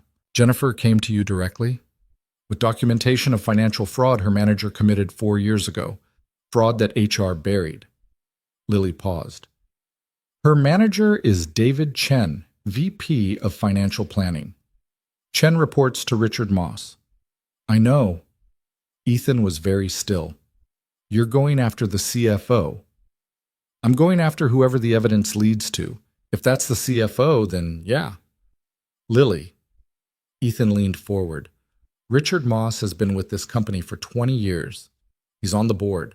He has relationships with every major investor. If you accuse him of covering up fraud, I'm not accusing him of anything yet. I'm investigating a complaint filed by an employee who had documentation and was ignored. If the investigation leads to Moss, then we deal with that. And if the board decides you're on a witch hunt, that you're targeting senior leadership to make a point, then I guess we find out if you meant what you said this morning about backing me, even if it costs you. The food arrived. Steam rising from bowls of noodles slicked with chili oil, wontons floating in their sauce. The owner set everything down with a smile and disappeared back to the kitchen. Ethan picked up his chopsticks but didn't eat. This isn't a test, Lily. I'm on your side. But I need you to understand the reality. If you go after Moss and you're wrong, they'll use it to discredit everything else you've found. I'm not wrong. How do you know? Because Jennifer Park spent 4 years carrying around documentation of fraud that nobody would investigate. Because when people cover things up, they don't just do it once. And because every single file I've read today follows the same pattern: employee reports problem, company protects the person with power. Lily picked up her own chopsticks. If Moss was Chen's boss when Chen was altering projections, and if Moss got promoted to CFO while Chen moved up too, then either Moss didn't know what was happening on his watch, or he knew and didn't care. Either way, that's a problem. Or Chen was good at hiding it. Maybe. That's why I'm investigating instead of just firing people. Lily met his eyes. You wanted someone who'd tell you when you're wrong. Someone who'd push back. This is me pushing back. You don't get to only support me when it's convenient. Ethan set down his chopsticks. That's fair. Is it? Because it feels like you're already hedging, preparing to pull back if this gets too messy. I'm not hedging. I'm trying to make sure you understand what you're walking into. I understand perfectly. I understand that people with power protect each other. That the system is designed to make sure people like me don't threaten people like you. That the second I become too inconvenient, I'll be managed out just like everyone else. Lily's voice was rising, and she didn't care. What I need to know is whether you're actually different or whether you're just better at pretending. The table next to them glanced over. Lily lowered her voice. This morning you said you needed me to tell you the truth, even if it costs you. But I don't think you actually considered what that cost might be. Because going after Moss means going after someone you've worked with for 2 decades. Someone who probably helped build this company. Someone you might actually like. I do like him, Ethan said quietly. He's a good CFO. And if he's also someone who covered up fraud? Ethan picked up his teacup, drank, set it down. Then he's not the person I thought he was. Are you? The question hung between them. Ethan looked at her for a long moment. Then he said, I don't know yet. Ask me again when this is over. It wasn't the answer Lily wanted, but it was honest. They ate in silence for a while. The noodles were good. Exactly the kind of cheap, perfect meal that reminded Lily why she'd loved this neighborhood. The kind of place where you could sit for hours and nobody would rush you. How's Emma? Lily asked finally. Ethan's expression shifted, softened. She's good. With her mom this week, but I talked to her this morning before school. Did you tell her you did something good yesterday? I told her I tried. He smiled slightly. She asked if I cleaned any floors. Apparently I told her that's what I was doing at work. Not technically a lie. No, just extremely misleading. He set down his chopsticks. I've been thinking about that, about how much I kept from her, from everyone. Why did you do it, really? Ethan was quiet, turning his teacup in slow circles. 5 years ago, right after Emma was born, my father died. Heart attack. Completely unexpected. He was here one day, gone the next. And suddenly I was running a company I didn't really understand, raising a daughter I had no idea how to parent, and trying to hold together a marriage that was already falling apart. He paused, collecting his thoughts. I made a lot of mistakes, hired the wrong people, trusted people I shouldn't have, focused so much on growth and numbers that I forgot what the company was supposed to be about. And by the time I looked up, I was surrounded by yes men and opportunists and people who told me what I wanted to hear instead of what I needed to know. So you became a janitor. So I tried to remember what it felt like to be the person my father was. The guy who knew everyone's name, who listened, who understood that a company is just people. And if you don't take care of the people, The rest doesn't matter. Ethan met her eyes. I needed to know if there was anyone left here who actually gave a damn, or if I'd broken something that couldn't be fixed. And? And I found you. He smiled. Feeding the help, fighting for scholarship kids you'd never meet, staying late in a freezing office because you believed the work mattered. Lily looked down at her bowl. I'm not special. There are probably lots of people like me. Maybe. But you're the one who sent the email. You're the one who refused to recant. You're the one sitting here now, planning to go after a CFO on your first day, knowing it might destroy you. He leaned forward. That's not common, Lily. That's rare. Or stupid. Sometimes those are the same thing. He reached across the table, stopped just short of touching her hand. I'm not going to pull back. Even if it gets messy. Even if Moss is involved. I meant what I said this morning. Prove it. How? Lily pulled out her phone and opened the folder of screenshots she'd been collecting. These are the texts I got today. 23 messages from people in the company. Some are crude, some are threatening. All of them are trying to intimidate me into backing off. She slid the phone across the table. Ethan scrolled through them, his expression darkening with each message. These came from company phones. Some of them. Others from personal numbers. But they all knew details about the board meeting that weren't public. Someone's been talking. I'll have IT trace every one of these. Anyone using company resources to harass you is fired immediately. And the ones who used personal phones, investigated, disciplined, put on notice that retaliation won't be tolerated. He handed back her phone. This is exactly the kind of thing your office should be handling. Forward these to Carol and she'll route them to IT and legal. I already sent them to IT. Good. He paused. Are you okay? Some of these are pretty threatening. I'm fine. Lily, I'm fine, she repeated more firmly. I grew up with worse. These are just words from people who are scared I'm going to find out what they've been hiding. Ethan studied her. You're not even a little afraid? I'm terrified, but I'm also too stubborn to let that stop me. She picked up her chopsticks again. Besides, I've already been fired once this week. What else can they do? A lot, actually. They can make your life miserable, sabotage your investigations, spread rumors, make it impossible for you to do your job. Then I'll work around them. You can't work around everyone. No, but I can outlast them. They'll get tired of fighting eventually, or they'll make a mistake, and when they do, I'll have them. Lily met his eyes. That's the thing about people who've always had power. They're not used to someone saying no and meaning it. Ethan smiled. Actually smiled, not the careful corporate version. You know what I think? What? I think you're going to be really good at this job. Or really bad. Same thing, probably. They finished eating, the conversation shifting to safer topics. Emma's favorite bedtime story. The broken heater in Lily's apartment. Ethan offered to have it fixed, and she declined, said she'd already called the landlord again, and threatened legal action. The neighborhood where the noodle shop was, which Ethan admitted he'd discovered during one of his late-night walks when he couldn't sleep. By the time they left, it was after 9.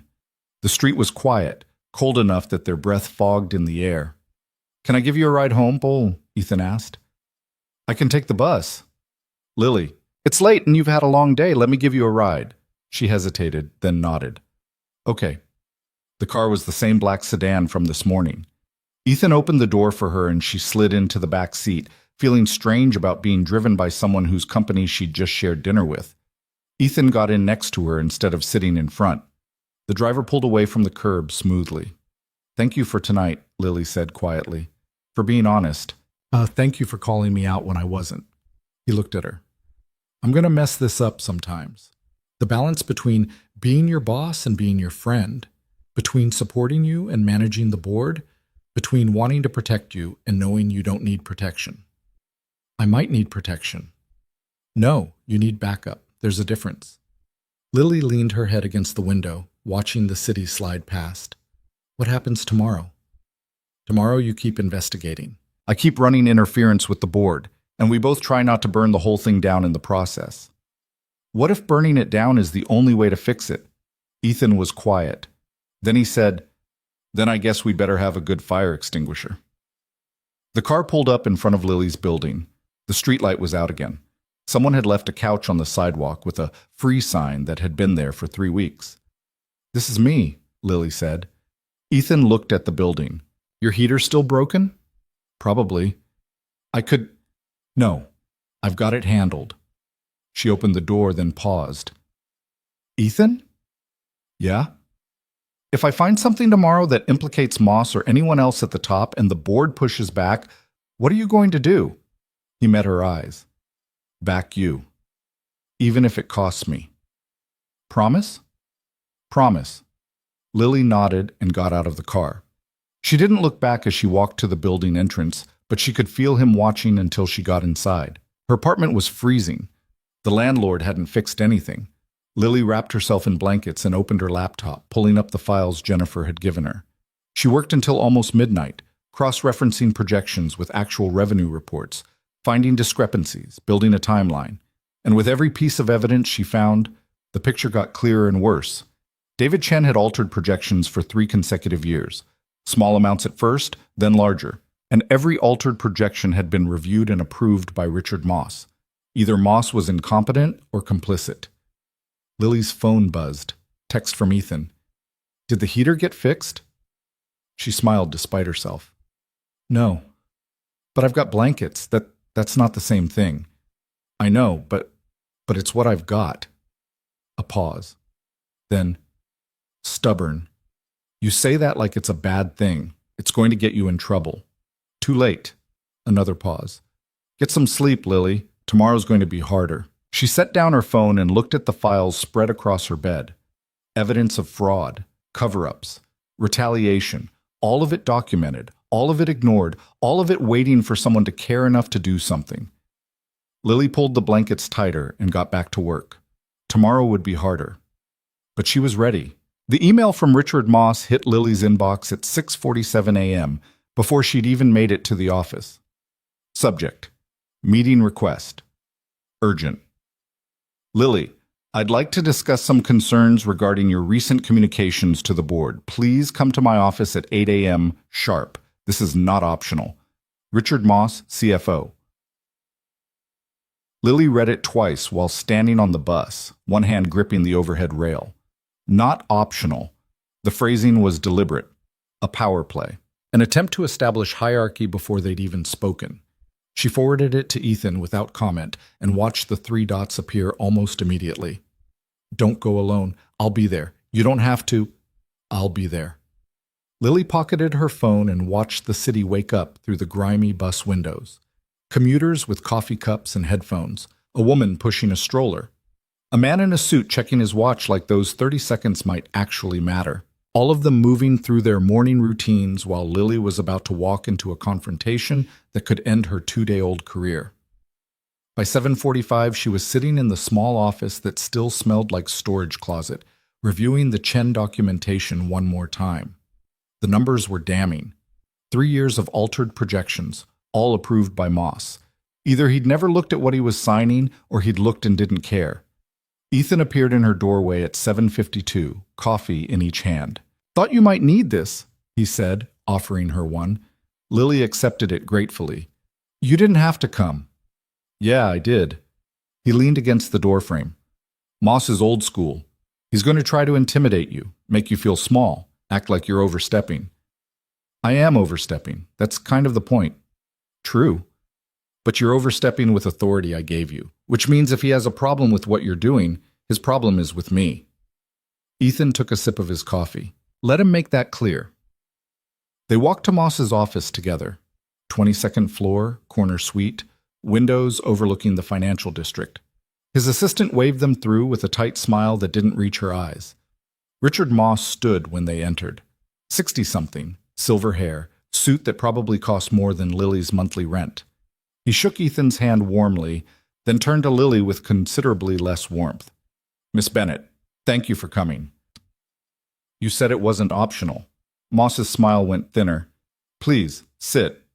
Ethan took the chair next to Lily, a silent statement of solidarity that Moss couldn't miss. Something flickered across the CFO's face. Surprise, maybe, or concern. But he recovered quickly. "I'll get straight to the point," Moss said, settling into his own chair. Your email to the board yesterday was concerning.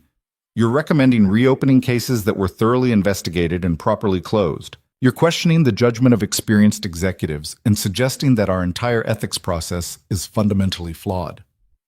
That's accurate, Lily said. It's also reckless. You've been in this position for exactly 1 day.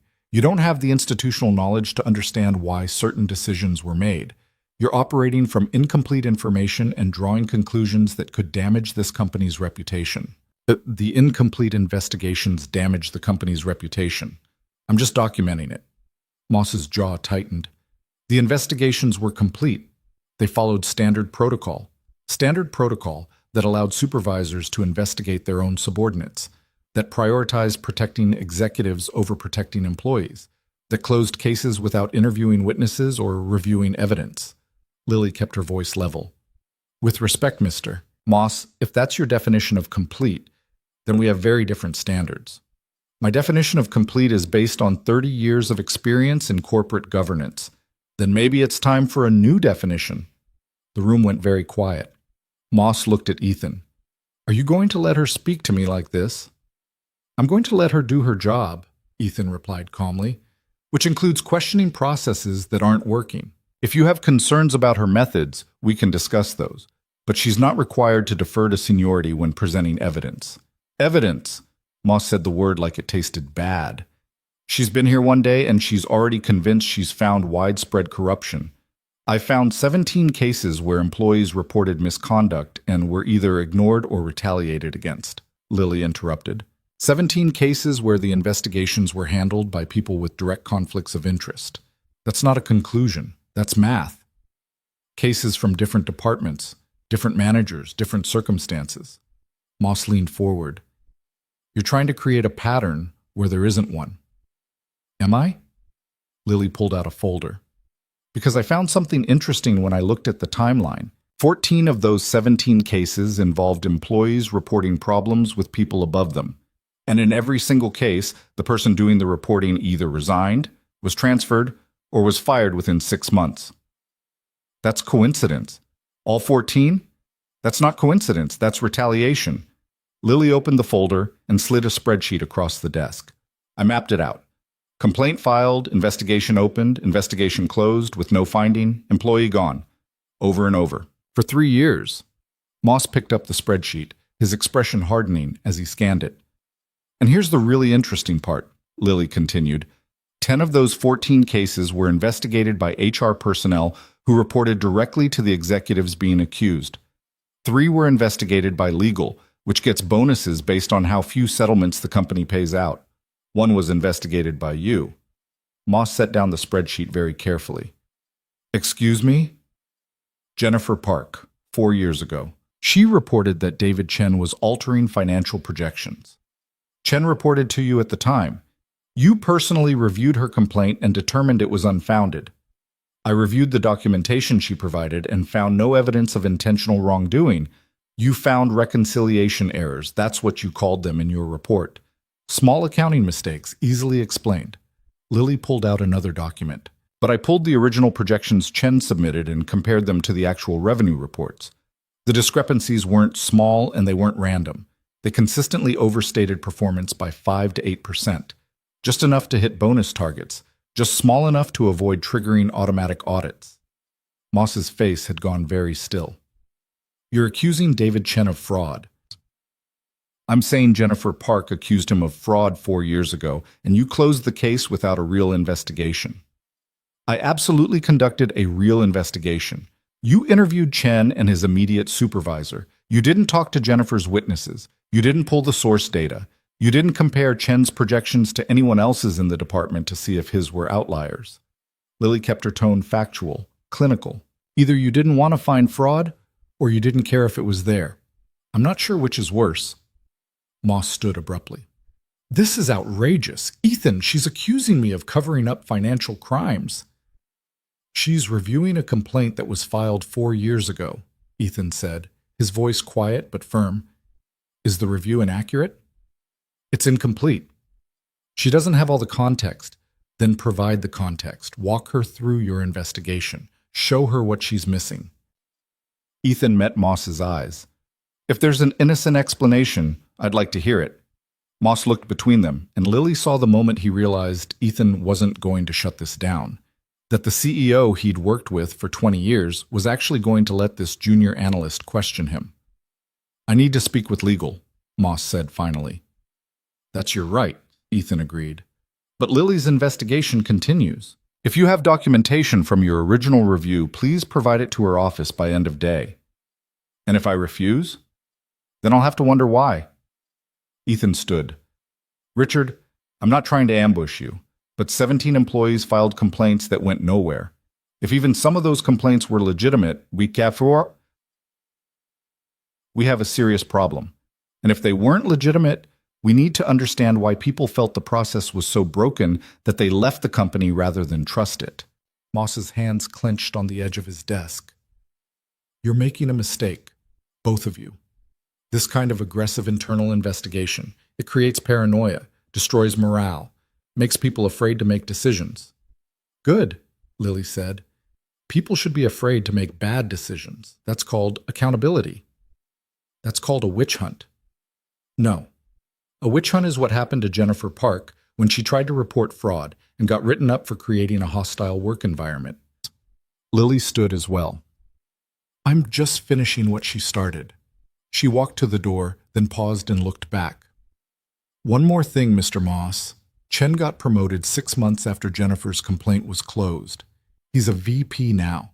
If I find evidence that he committed fraud and you knew about it, I'm not going to bury it to protect you.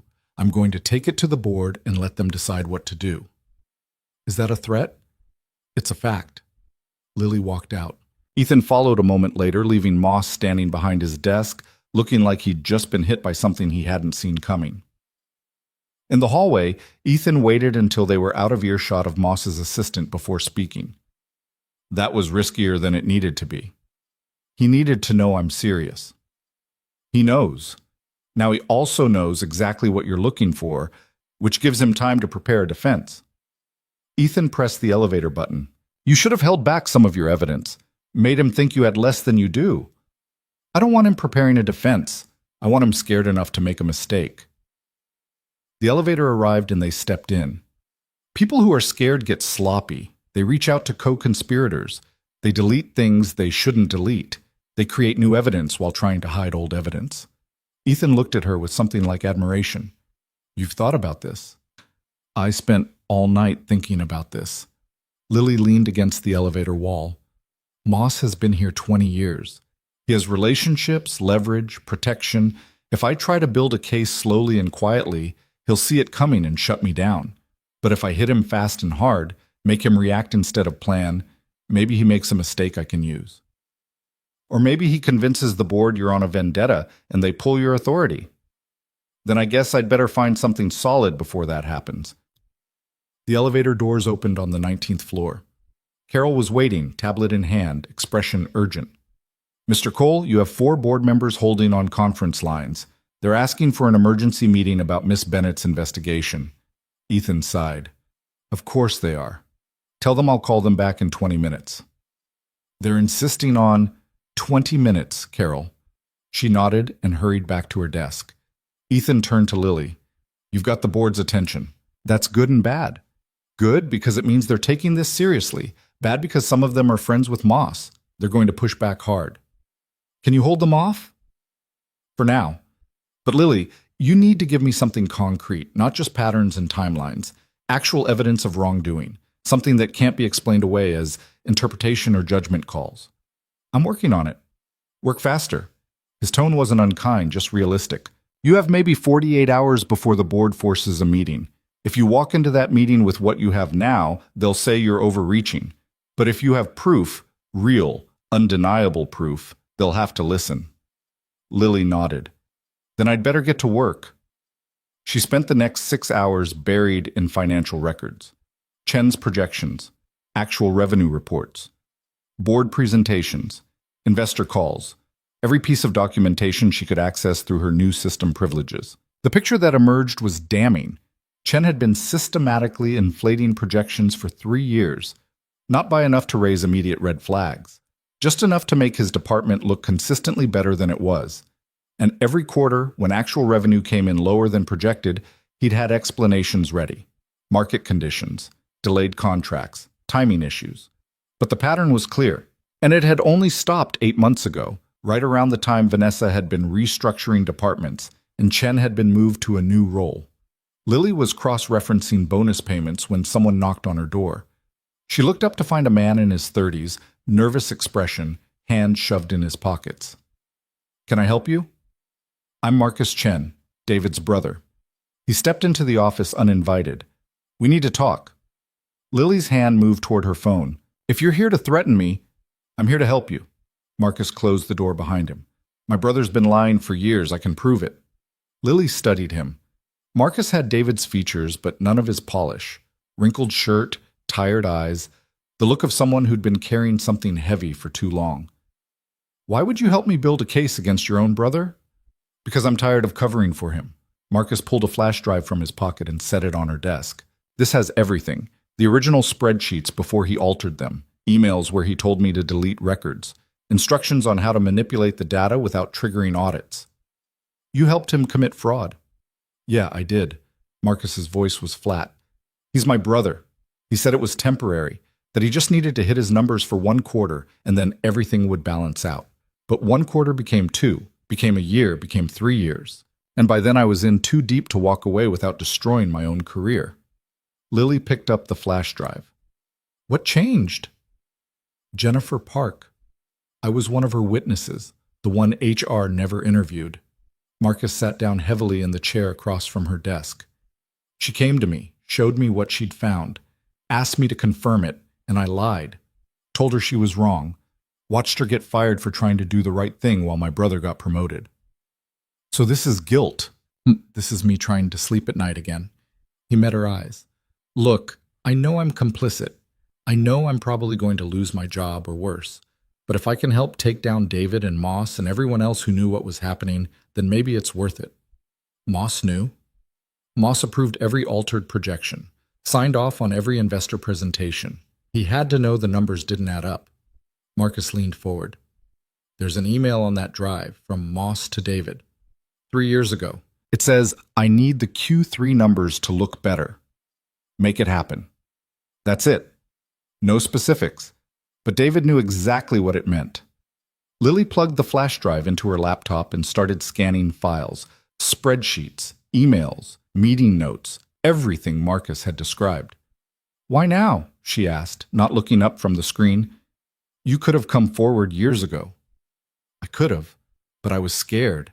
And then yesterday I heard what you did in the board meeting, how you took on Vanessa Hale and won. And I thought maybe if you could do that, maybe I could do this." Lily looked at him. "You understand what this means? If I use this evidence, you're going to be investigated too, potentially prosecuted." "I know. You could lose everything." "I already lost everything that mattered when I lied for him." Marcus stood. "Use it. Do whatever you need to do. I'll testify, sign statements, whatever helps." He walked to the door, then paused. "For what it's worth, Jennifer deserved better. A lot of people did. I'm sorry I wasn't brave enough to help them." After he left, Lily sat staring at the flash drive. This was it. The concrete evidence Ethan had asked for. Proof that Chen had committed fraud and that Moss had not only known about it, but encouraged it. She called Ethan. "I've got it," she said when he answered. "Everything we need." "How solid?" "Emails, spreadsheets, a witness willing to testify, all of it documented, time-stamped, undeniable." Silence. Then, "How fast can you put together a presentation?" "Give me 3 hours." "You've got 2. Board meeting at 4 o'clock. I already scheduled it." He paused. "Lily, this is going to get ugly. Moss is going to fight. The board is going to question everything. You need to be ready." "I'm ready." "Okay. See you at 4. Lily hung up and got to work. She built the presentation methodically, each slide backed by documentation. The timeline, the altered projections, the emails, Marcus's testimony. All of it leading inexorably to the same conclusion. David Chen had committed fraud, Richard Moss had enabled it, and the company's ethics process had failed completely. By 3:45, she was standing outside the boardroom with a printed copy of her presentation and her laptop ready. Her hands were steady. Her breathing was calm. She'd done everything she could. Ethan arrived at 3:50, Carol trailing behind him. "Board's already inside," he said. "Moss is in there too. He asked to be present for your presentation." "Good. Let him watch." Ethan smiled slightly. "You're not nervous at all, are you?" "I'm terrified, but I've been terrified before." Lily met his eyes. "This is just another email at 1:17 in the morning, another choice to tell the truth even when it costs everything. Except this time you're not alone." "No, this time I'm not." They walked in together. The board was arranged around the same table as before. 12 faces, most of them skeptical. Moss sat near the middle, expression carefully neutral. Ethan took his seat at the head of the table. Lily stood at the presentation screen. "Thank you all for coming on short notice," Ethan began. "Miss Bennett has completed her initial review of the ethics complaints I asked her to investigate. Her findings are significant. I'll let her present them." Lily pulled up the first slide. Timeline of complaints. 17 employees filed ethics complaints in the past 3 years. 14 of those employees left the company within 6 months. All 17 cases were closed with findings of no wrongdoing. This suggested either we have perfect ethics compliance or our investigation process is broken. Next slide. Investigation methodology. I reviewed each case individually. I found that in every instance, investigations were conducted by personnel with direct or indirect conflicts of interest, supervisors investigating subordinates, HR representatives whose bonuses depend on avoiding settlements, and in one case, an executive investigating a complaint against someone who reported to him. She looked directly at Moss. He didn't flinch. Next slide. The Chen case. 4 years ago, Jennifer Park reported that David Chen was altering financial projections to inflate his department's performance. She provided documentation. She named witnesses. The investigation was handled by Richard Moss, who was Chen's supervisor at the time. Murmurs around the table. One board member, the woman who'd spoken up at the last meeting, leaned forward. "And what did Mr. Moss's investigation find?" "Reconciliation errors. Small mistakes easily explained. No evidence of intentional wrongdoing." Lily clicked to the next slide. "But I pulled the original source data. These are Chen's projections compared to actual revenue for 3 years. But the graph showed it clearly. Projections consistently 5 to 8% higher than actuals, quarter after quarter, year after year. This isn't reconciliation error. This is systematic inflation designed to hit bonus targets." "That's your interpretation," Moss said, his voice tight. "There are legitimate reasons why projections might not match actuals." "There are. But not in a pattern this consistent." Lily clicked again. "And then I found this." Email on screen. From Moss to Chen. 3 years ago. "I need the Q3 numbers to look better. Make it happen." The room went very quiet. That email was sent 2 weeks before Chen submitted the Q3 projections that were inflated by 7%, Lily said. "And it was sent from your official company email, Mr. Moss. No encryption, no privacy settings, just a clear instruction to manipulate the numbers." Moss stood. "That email is being taken completely out of context." "Then provide the context," Lily said. "Tell us what you meant by make it happen." "I meant make sure the projections were accurate, that they reflected realistic growth targets. Based on what data? Because the actual performance that quarter was nowhere near Chen's projections. So either you asked him to project accurately and he ignored you, which means you failed to supervise him, or you asked him to make the numbers look better regardless of accuracy, which means you directed him to commit fraud." The gray-suited board member spoke up. "Mr. Moss, is there documentation of your supervision after this email? Any follow-up asking Chen to verify his projections or explain his methodology?" Moss sat down slowly. "I trusted my team to do their jobs." "That's not an answer," the man said. "I trusted them," Moss repeated, but his voice had lost its certainty. Lily clicked to the next slide. Marcus's testimony. "Yesterday I was approached by Marcus Chen, David's brother. Marcus worked in David's department and helped him alter the projections. He's provided testimony and evidence documenting the fraud. He's also provided this." Another email. This one from David to Marcus. Moss wants better numbers for the board presentation. You know what to do. Delete this after. Marcus didn't delete it, Lily said quietly. He kept it for 3 years, hoping someone would eventually care enough to investigate. Jennifer Park cared. She was fired. I care, and I'm not going to stop until everyone responsible is held accountable. She looked around the table. This isn't about interpretation or judgment calls. This is about fraud. Systematic, documented, enabled by an executive who was supposed to prevent it. And when an employee tried to expose it, she was silenced, and the person she reported got promoted. The board members were talking among themselves now. Moss sat very still, his face pale. The woman board member stood. I move that Richard Moss be suspended pending a full investigation by an independent firm. All authority transferred to interim CFO immediately. Second, said the gray-suited man. All in favor? Ethan asked. 10 hands went up. Only 2 abstained. Both were Moss's longtime friends. Motion carries. Ethan looked at Moss. Richard, I'm sorry, but you're suspended effective immediately. Legal will be in touch regarding next steps. Moss stood slowly, gathering his things. When he reached the door, he turned back to Lily. You just destroyed a 20-year career based on speculation and the testimony of someone who admitted to committing crimes. No, Lily said. You destroyed your career when you told David Chen to make the numbers look better and then covered for him when he did. I just documented it. After Moss left, the board continued for another hour, discussing next steps, investigation protocols, damage control. Lily answered their questions mechanically, her mind still processing what had just happened. She'd done it. Taken down a CFO. Exposed fraud that had been hidden for years. Proven that the system could work if someone was willing to push hard enough. But she'd also made enemies. Powerful ones. Moss had friends on the board, in the executive ranks throughout the company. They would come for her eventually. When the meeting finally ended, Lily walked out of the boardroom and found a bathroom. She locked herself in the stall and let herself shake for exactly 2 minutes. Then she washed her face, fixed her hair, and went back to work.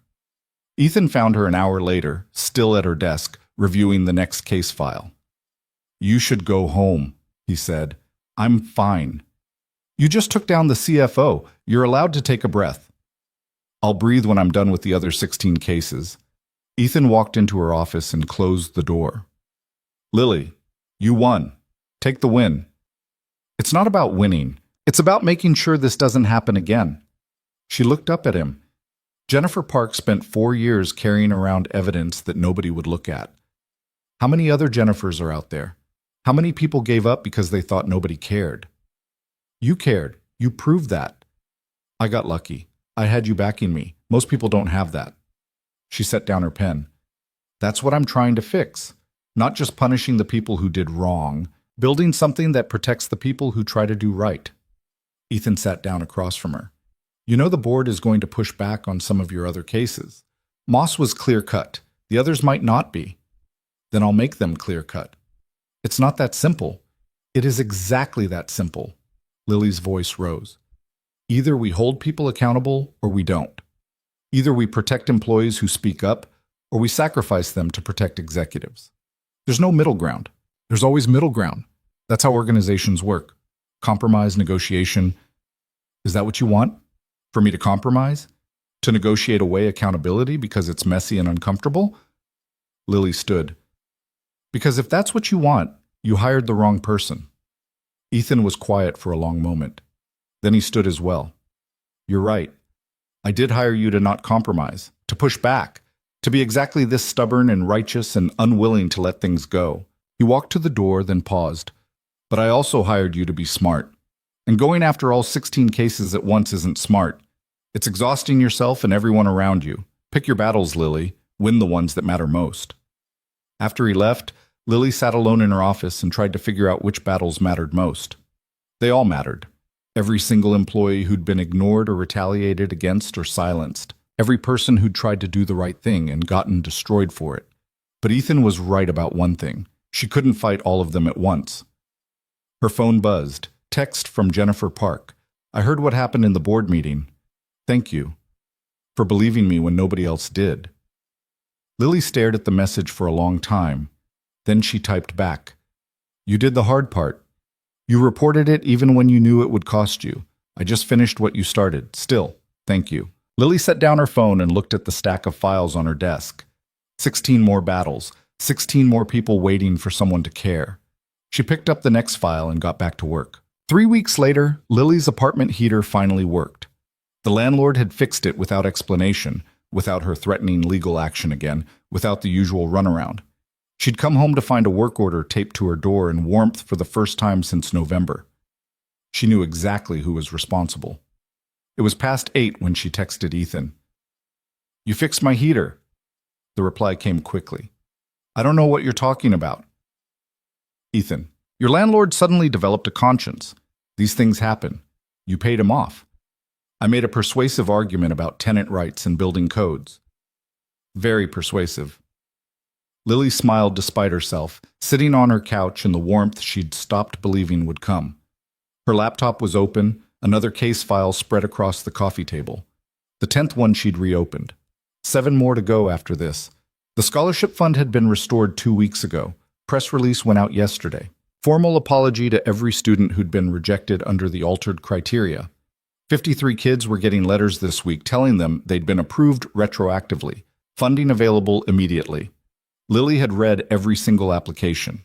First-generation college students, kids from neighborhoods like hers, kids whose essays talked about working night shifts to help with rent, about parents who cleaned offices or drove buses or did the invisible work that kept everything running. Kids who deserved a chance.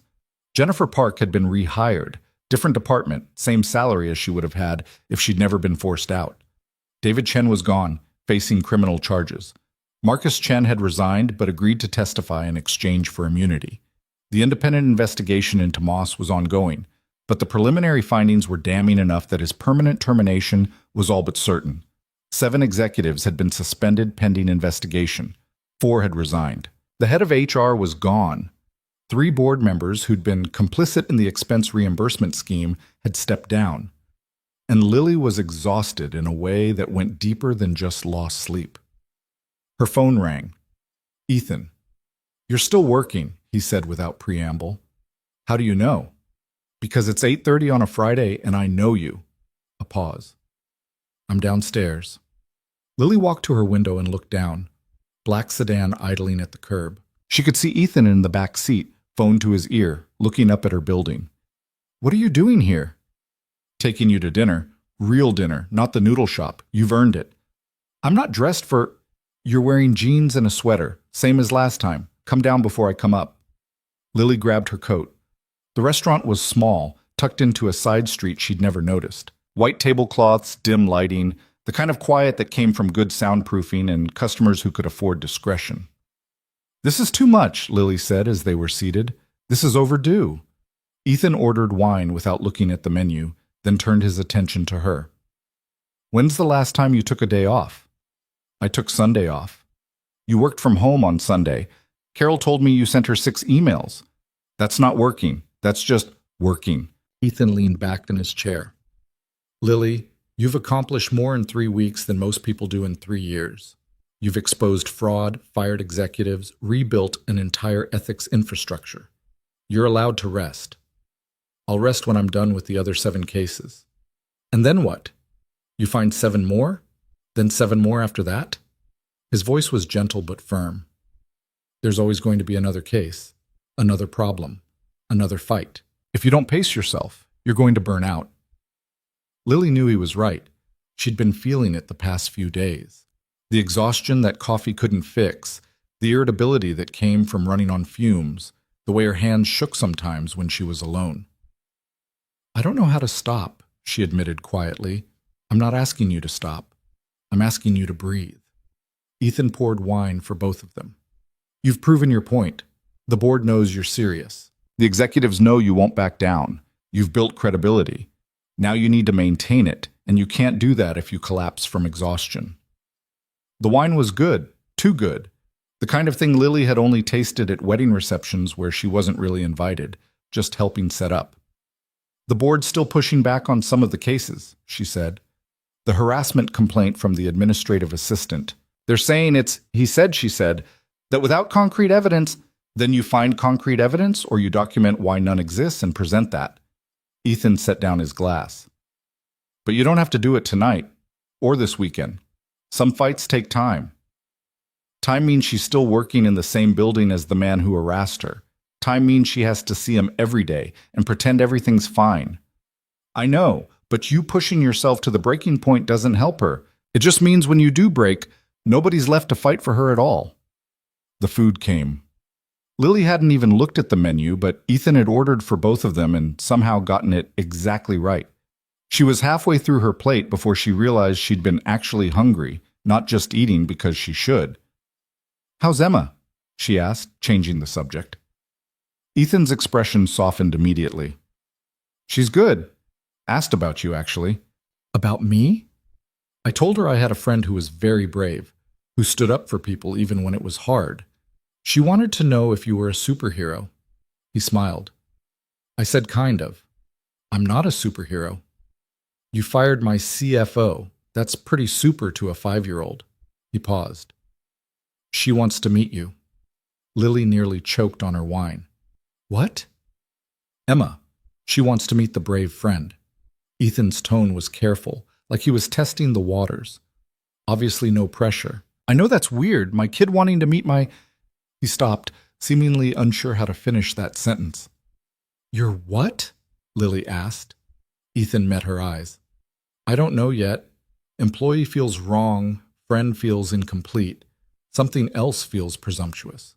"Presumptuous how?" "We're having dinner, again. I fixed your heater. I think about you more than I probably should, considering I'm technically your boss." He set down his fork. "And I still don't know if you're here because you want to be or because you feel like you owe me something." Lily was quiet for a long moment. That was the question, wasn't it? The one she'd been avoiding since that first dinner at the noodle shop. "You lied to me," she said finally. "For 2 months you let me think you were someone else. And I know you had your reasons. I know you were trying to understand the company, trying to find people who weren't performing for you, but it still hurt." "I know. Because I told you things. About my life, about my fears, about how hard it was to trust systems that were designed to protect people like you and punish people like me. And you listened like you understood, but you didn't understand, not really, because you own the system." Ethan didn't argue, just listened. "But then you backed me," Lily continued, "when I sent that email, when I testified against Vanessa, when I went after Moss. You could have pulled back. Could have decided I was too much trouble. And you didn't. Because you were right. No, because you chose to believe I was right. There's a difference." She took a breath. "So I don't know what we are either, but I'm not here because I owe you. I'm here because when you're not being the CEO, when you're just being Ethan, I actually like you. And when I am being the CEO, you're exhausting." She smiled slightly. "But in a way that makes me want to be better at what I do, so I can keep up." Ethan laughed. Actually laughed. Not the careful corporate version. "I'll take that." They finished dinner slowly, conversation drifting to safer topics. Books they'd read, places they'd never traveled but wanted to. Emma's current obsession with dinosaurs and how Ethan had learned more about the Cretaceous period in the past month than he'd ever wanted to know. By the time dessert came, Lily felt something she hadn't felt in weeks. Relaxed, present, not thinking 3 steps ahead to the next case or the next fight. "Thank you for this," she said quietly. "For overpriced food? For reminding me that there's more to life than work." Says the woman who sent Carol 6 emails on Sunday. "I'm working on it." Ethan's phone buzzed. He glanced at it, frowned, and set it down. "Problem?" Lily asked. "The independent investigator found something in Moss's files. They're asking if they should proceed or wait for board approval." He picked up the phone again, typed a quick response, set it back down. "They can proceed." "What did they find?" "I don't know yet, but it's significant enough that legal flagged it immediately." He looked at her. "This might get worse before it gets better." "It usually does." "Are you ready for that?" Lily thought about Jennifer Park, about the 53 scholarship students, about the administrative assistant still waiting for justice, about all the people who'd been silenced and were finally being heard. "Yeah," she said, I'm ready. The call came at 6 a.m. on Monday. Carol's voice tense and urgent. Miss Bennett, you need to come in, now. The investigators found something in Moss's files, and Mr. Cole wants you here before the board meeting at 8. Lily was dressed and out the door in 15 minutes. The morning was cold, the kind of November wind that cut through layers, but she barely noticed. Ethan met her at the elevator, Carol trailing behind with a tablet and a stack of folders. What did they find? Lily asked. A second set of books. Ethan's voice was tight. Moss had been running a shadow accounting system for 3 years. Every altered projection Chen made, Moss documented the real numbers separately. He knew exactly how much fraud was happening because he was tracking it. Why would he track it if he was complicit? Because he was planning to blame Chen if it ever came out. The shadow books show every discrepancy, every altered projection, with notes indicating Chen made the changes. Moss was building a paper trail that made him look like he'd discovered the fraud, not enabled it. Lily's stomach turned. That's calculated, premeditated, and completely damning. Ethan pushed open the conference room door. The investigators are presenting to the board in an hour. I wanted you to see this first. The evidence was spread across the table.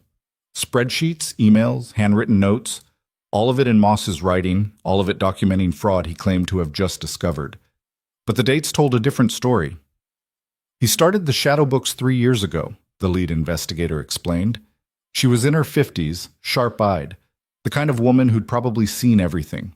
Right after that email to Chen about making the numbers look better, he knew Chen was going to commit fraud because he'd asked him to, and he immediately started documenting it in a way that protected himself. Did Chen know about the shadow books? Lily asked. No evidence suggests he did. Moss kept them on a private server, encrypted, accessible only to him. The investigator pulled up another file. But here's where it gets interesting. Moss also documented other executives doing similar things. Vanessa's scholarship fund changes. Several VPs inflating performance metrics. The head of HR burying harassment complaints.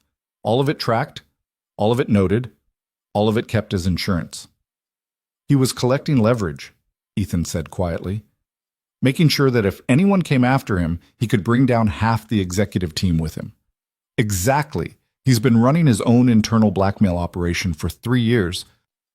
The investigator looked at Lily. Including documentation of your original audit 3 years ago, the one where you flagged the vendor contract and got overruled. Lily's hands went cold. What? Moss kept a copy of your report, with notes indicating you'd identified fraud correctly and had been silenced by your supervisor. He never did anything with it. Just kept it as evidence that the ethics process was broken, probably to use if he ever needed to deflect blame elsewhere. He knew, Lily whispered. For 3 years, he knew I'd found fraud, and he did nothing. He did worse than nothing, the investigator corrected. He documented it and kept it secret so he could use it later. You, Jennifer Park, every other person who reported problems, you were all just potential ammunition for him. Lily sat down heavily. All those nights in Section D, reading reports nobody else bothered to read, filing objections that went nowhere, thinking she was failing because she wasn't good enough, wasn't smart enough, wasn't valuable enough to be heard. And Moss had known the entire time that she was right. He just hadn't cared. This changes everything, Ethan said. Moss wasn't just covering up fraud, he was orchestrating a system where fraud was documented but never addressed, where whistleblowers were tracked but never protected, where the entire ethics infrastructure existed solely to protect him and the people he could use as leverage. What do you want to do? The investigator asked. Ethan looked at Lily. What do you think? I think we take all of this to the board, every piece of evidence, every name in his files, and we clean house, not just Moss, everyone he documented, everyone who knew and did nothing. That's half the executive team, Ethan said quietly. Then we rebuild with people who actually care about doing the right thing. Lily stood. You asked me to build an ethics infrastructure that protects employees. I can't do that while the people who created the broken system are still here. The board meeting lasted 4 hours. The investigator presented her findings. Lily presented the connections between Moss's shadow books and the cases she'd been investigating. Ethan presented a restructuring plan that would eliminate 7 executive positions and redistribute their authority. The board members were silent through most of it, shocked, angry, some of them clearly calculating their own exposure.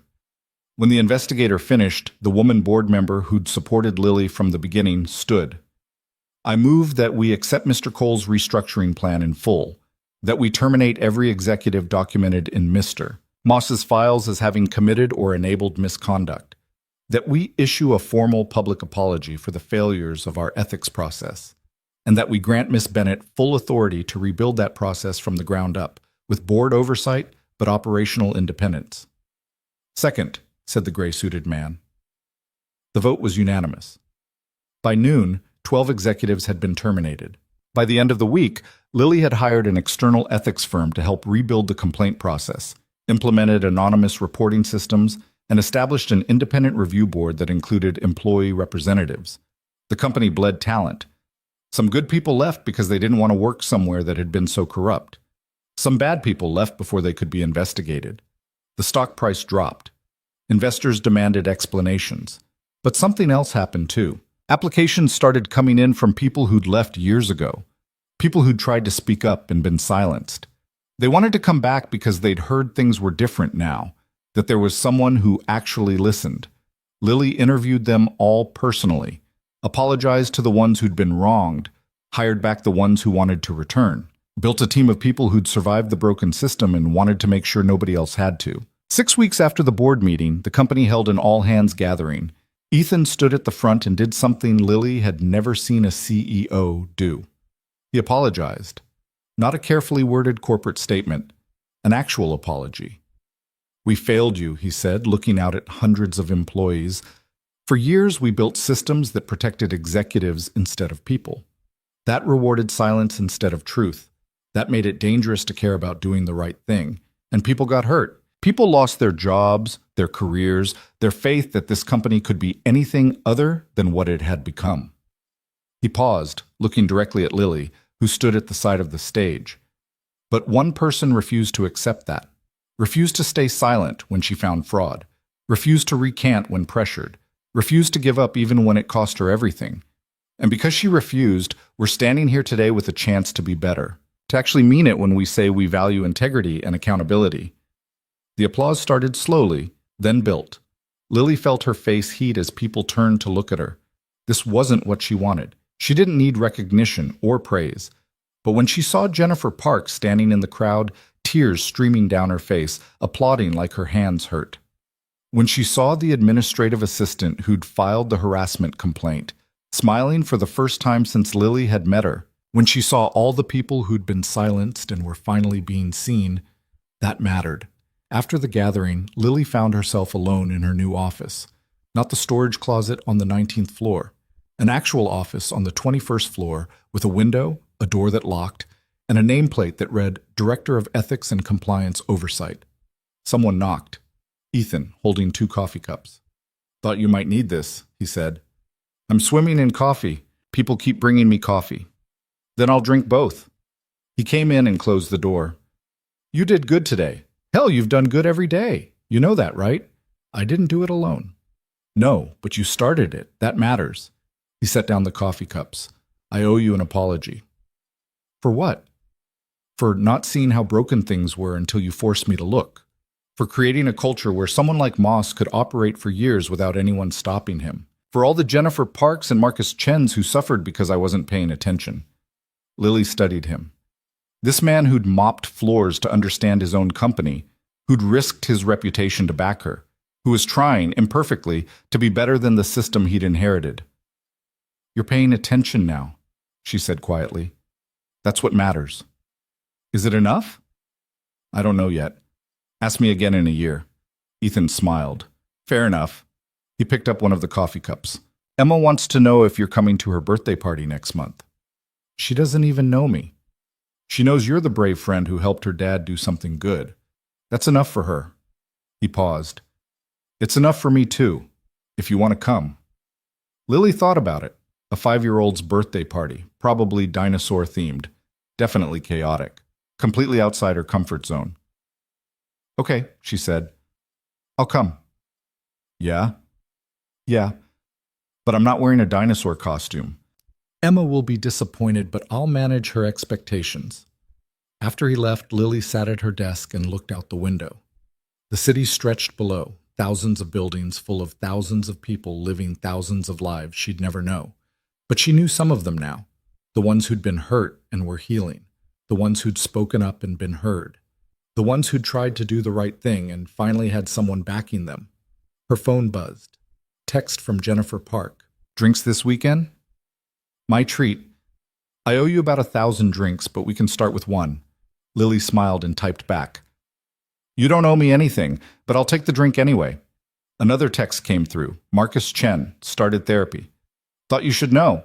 Also got a job offer from a competitor. They heard what I did and said they need people willing to stand up. Thank you for that. Then one from the administrative assistant whose harassment case Lily had reopened. He got fired today. Official termination for cause. HR called me personally to apologize. I didn't think this would ever happen. Thank you. Lily set down her phone and let herself feel it. Not pride, exactly. More like relief. The bone-deep relief of knowing that the thing she'd risked everything for had actually mattered. Her computer dinged. Email from the Scholarship Fund Coordinator. Subject: Spring Semester. Disbursements. Miss Bennett, I wanted to let you know that we've processed all 53 retroactive approvals. Every student has been notified and funding is being distributed this week. Additionally, we've received 147 new applications for spring semester under the restored criteria. Early review suggests approximately 89 will qualify. For the first time in 3 years, we're actually fulfilling our mission. Thank you for making that possible. Lily read the email 3 times. 89 kids. 89 first-generation college students who would get a chance because someone had cared enough to fight for them. She thought about her mother, about working 3 jobs and still not affording the prescriptions, about telling Lily to be smart, be safe, but also don't let them make you small. I didn't let them, Mom, she whispered to the empty office. I didn't let them make me small. That night, Lily went home to her warm apartment and didn't open her laptop, didn't review case files, didn't draft reports or prepare for meetings. She ordered takeout from the noodle shop on 5th Street, ate it on her couch, and watched a movie that had nothing to do with ethics or fraud or corporate accountability. And for the first time in months, she slept through the night. Saturday morning, Lily woke up to find her phone full of texts, most of them from employees thanking her, a few from executives who'd survived the purge, asking for meetings to discuss how to rebuild their departments. One from Carol asking if Lily wanted to join her book club, and one from Ethan, sent at midnight. I know you're not working this weekend. You'd better not be working this weekend. But I wanted to tell you something. My father used to say that a company's character isn't defined by what it does when everyone's watching. It's defined by what it does when nobody would know the difference. You made sure we couldn't ignore the difference anymore. He would have liked you. I like you. Just thought you should know. Lily read it twice. Then she typed, I like you too, even when you're being the exhausting CEO version. Especially then, don't push your luck. She met Jennifer for drinks that evening at a bar neither of them could have afforded 6 months ago. They didn't talk about work. They talked about Jennifer's kids, about Lily's slowly improving apartment situation, about normal things that had nothing to do with fraud or investigations. Can I ask you something? Jennifer said after her second glass of wine. Sure. How did you do it? Stay brave when everyone was telling you to back down? Lily thought about that, about the email sent at 1:17 in the morning, about standing in Vanessa's office refusing to recant, about going after Moss even when the board was pushing back. I don't think I was brave, she said finally. I think I was just tired of being scared. And at some point, being scared of speaking up became scarier than whatever they'd do to me if I did. That's literally the definition of brave. Maybe. Or maybe I just got stubborn, Lily smiled. My mom used to say I was the most stubborn kid she'd ever met, drove her crazy, but she also said it was the thing that would save me someday. She was right. Yeah, she usually was. They stayed until closing, talking and laughing and being 2 women who'd survived something hard and come out the other side still standing. When Lily finally got home, she felt lighter than she had in years. Monday morning brought new cases, a whistleblower from the warehouse reporting safety violations, an analyst who'd found accounting irregularities, a manager who'd witnessed discrimination. But this time, Lily had a team. The external ethics firm she'd hired, the employee review board, the new HR director who actually cared about protecting people instead of protecting the company from people. She wasn't alone anymore. 2 weeks later, Lily found herself standing outside a house in the suburbs, holding a wrapped present and feeling ridiculously out of place. The house was big, but not ostentatious. Nice neighborhood. Cars in driveways, kids on bikes. Ethan opened the door before she could knock. "You came," he said, smiling. "I said I would." "I know. I just wasn't sure you wouldn't get pulled into a case and cancel." "I almost did, but Carol threatened to physically drag me here, so..." Emma appeared behind Ethan, wearing a dinosaur costume and a huge grin. "Are you the brave friend?" she demanded. Lily knelt down to her level. "I'm Lily, your dad's friend. Are you brave?" "Sometimes, when I have to be." Emma studied her seriously. "Daddy says you helped him do something good, that you told the truth even when people said not to." "Yeah, I did." "That's very brave." Emma grabbed Lily's hand. "Come see my dinosaurs. I have 17. Lily let herself be dragged into the house, past other parents and kids, into a living room decorated with streamers and balloons, and a cake shaped like a T-Rex.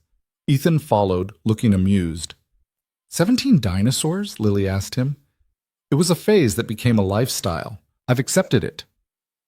Emma showed Lily every single dinosaur, explaining their names and periods and diets with the kind of enthusiasm only a 5-year-old could muster. Other kids joined in, and soon Lily was sitting on the floor surrounded by children, learning more about the Mesozoic era than she'd ever imagined needing to know. At some point, Ethan's ex-wife arrived to pick up Emma. She was polite, professional, clearly co-parenting more than coexisting. She shook Lily's hand and thanked her for coming, and there was no weirdness, no tension, just two adults who'd decided they were better apart than together, making it work for their kid. When most of the guests had left and Emma was showing signs of sugar crash, Ethan walked Lily to her car. "Thank you for coming," he said. "It meant a lot, to Emma and to me." "It was good? Weird, but good." Lily leaned against her car. "I've never been to a kid's birthday party before. Never had siblings, never babysat. It was nice. Emma likes you. She asked if you could come to all her birthdays from now on." "That's a long commitment." "Yeah, but I'm hoping you'll be around that long anyway." Ethan stepped closer. "Not just for birthdays. For everything." Lily's heart did something complicated. "Ethan, I know. I'm your boss. It's complicated. There are HR policies and power dynamics and 1,000 reasons this is a bad idea." He met her eyes. "But I like you. Not the director of ethics version. Not the woman who took down my CFO. Just you. The person who feeds janitors and fights for scholarship kids and refuses to compromise on what matters." "I like you too," Lily admitted. "But I have no idea how this works, how we navigate the fact that you literally own the company I work for." "Neither do I. But I'm willing to figure it out if you are." He paused. "No pressure. If you'd rather keep things professional, I understand. Your job is secure either way. I'm not that kind of boss." Lily thought about it, about all the ways this could go wrong, about what people would say, about the complications and the conflicts, and the very real chance that mixing personal and professional would blow up in both their faces. Then she thought about Ethan listening to her complaints about management when he was the top of management, about him backing her against Moss even when it cost him allies, about him sitting on the floor at his daughter's birthday party, explaining the difference between herbivores and carnivores with the same seriousness he brought to board meetings. "Okay," she said. "Okay? Let's figure it out, slowly, carefully, with a lot of conversations about boundaries and conflicts of interest." She smiled. "But yeah, let's try." Ethan smiled back, and it was the real smile.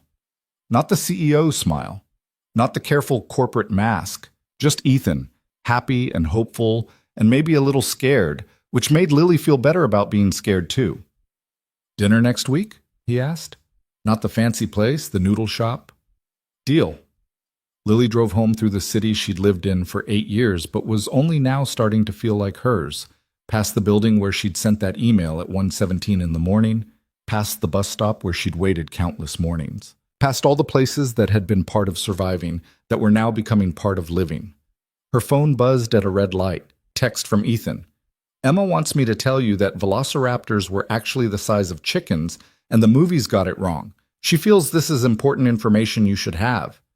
Lily laughed and typed back, "Tell her thank you. That changes everything." She also wants to know if you like chocolate or vanilla cake because her next birthday is already being planned. Chocolate? Obviously. Good answer. She approves of you. The light turned green. Lily drove the rest of the way home, smiling. 3 months later, the company held its quarterly town hall. Ethan stood at the front and announced the results of the ethics overhaul. 23 cases investigated, 17 resolved with corrective action. 6 employees reinstated who'd been wrongfully terminated. The harassment complaint that had been he said, she said was now resolved with clear findings and consequences. The scholarship fund had distributed funding to 142 students in the spring semester. Applications for fall were already coming in, and the anonymous ethics reporting system had received 47 submissions in its first month. People were starting to believe that reporting problems wouldn't destroy them. Lily sat in the audience and listened to Ethan talk about culture change and accountability, watched employees actually engage instead of sitting silent and resentful, saw people starting to believe the system might actually work. After the town hall, she went back to her office and found a package on her desk. No return address, just her name. Inside was a framed photo, the old scholarship fund charter, the original one, before Vanessa had changed it. And attached to the frame was a note in Ethan's handwriting, so you never forget what you were fighting for. E. Lily hung it on her wall, right where she could see it every day. 6 months after that, Lily got a text from a number she didn't recognize. "This is Sarah Mitchell. You don't know me, but I read about what happened at your company. I work in finance and I found something wrong. My boss told me to ignore it. I don't know what to do." Lily stared at the message for a long moment. Then she typed, "Don't ignore it. Document everything. And send me what you found. I'll help you figure out the next steps." Really? You'd help me? Someone helped me when I needed it. I'm just paying it forward. The documentation came through an hour later. Lily reviewed it, recognized the patterns, and made some calls. By end of week, Sarah had connected with a lawyer. By end of month, she'd filed a formal complaint with her company's board. Lily never met Sarah in person, but she got a text 3 months later. They investigated. Found everything I reported. My boss got fired. They offered me his job. I don't know if I should take it. Lily smiled and typed back, "Take it. Then build something better than what was there before." That's how we change things. One person at a time. 1 year after sending that email at 1:17 in the morning, Lily sat in her office and looked at the wall of framed articles. Coverage of the scholarship fund restoration, the ethics overhaul, the executives who'd been held accountable. But her favorite wasn't an article.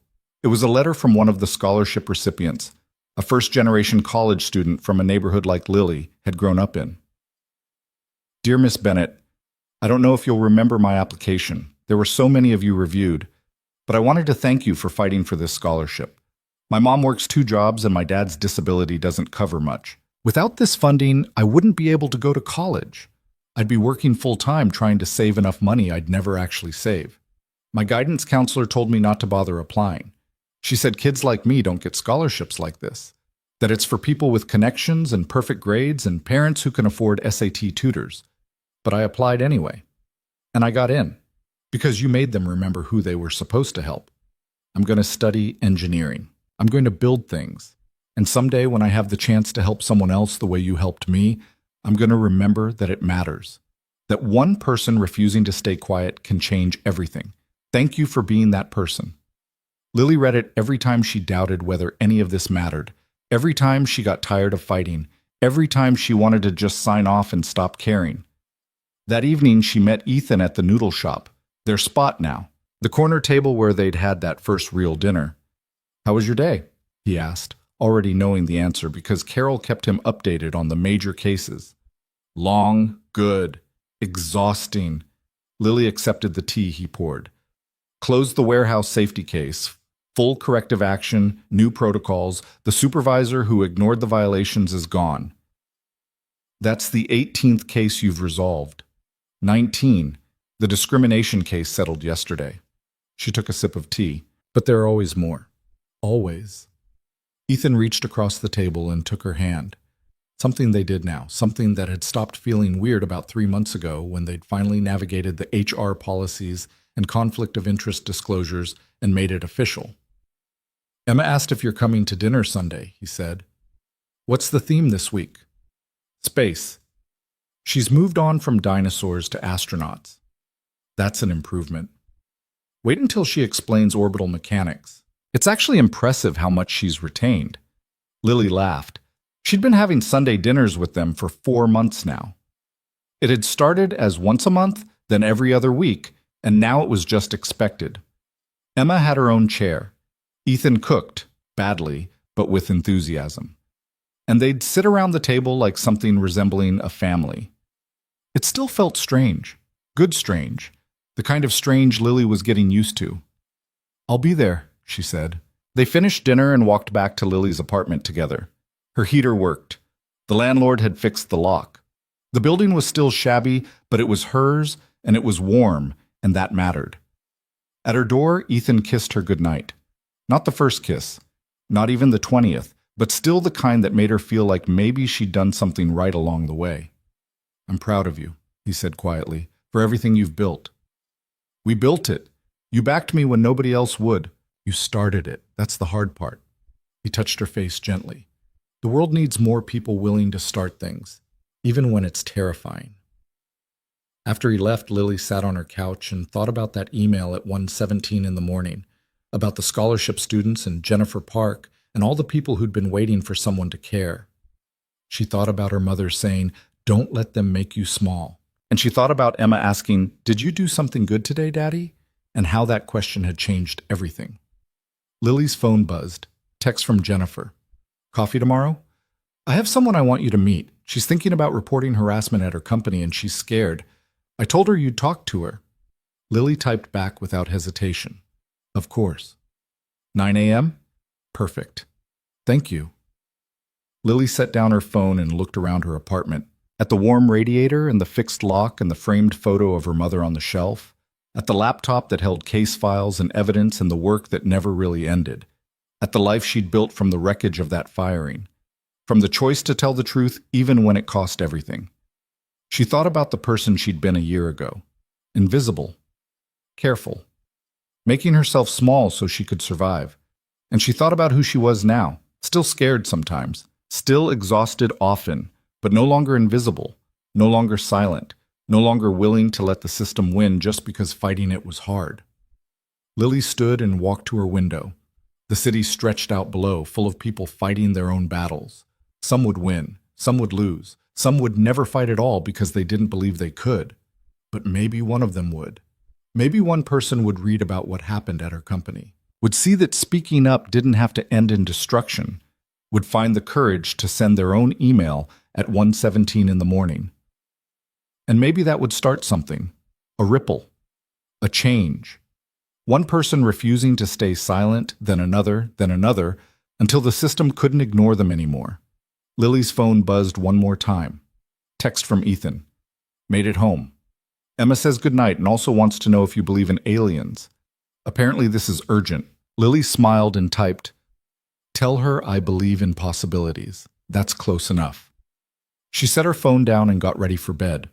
Tomorrow would bring new cases, new fights, new people needing someone to believe them. But tonight, she was just Lily, not the director of ethics, not the whistleblower who took down executives, just a woman who'd chosen to be brave when it mattered and was learning how to live with what came after. She climbed into bed in her warm apartment and thought about the scholarship student's letter, about being the person who refused to stay quiet, about changing everything one choice at a time. And for the first time in longer than she could remember, Lily fell asleep believing she'd done something good today. Not perfect, not finished, but good enough to matter. And in the morning, she'd wake up and do it again.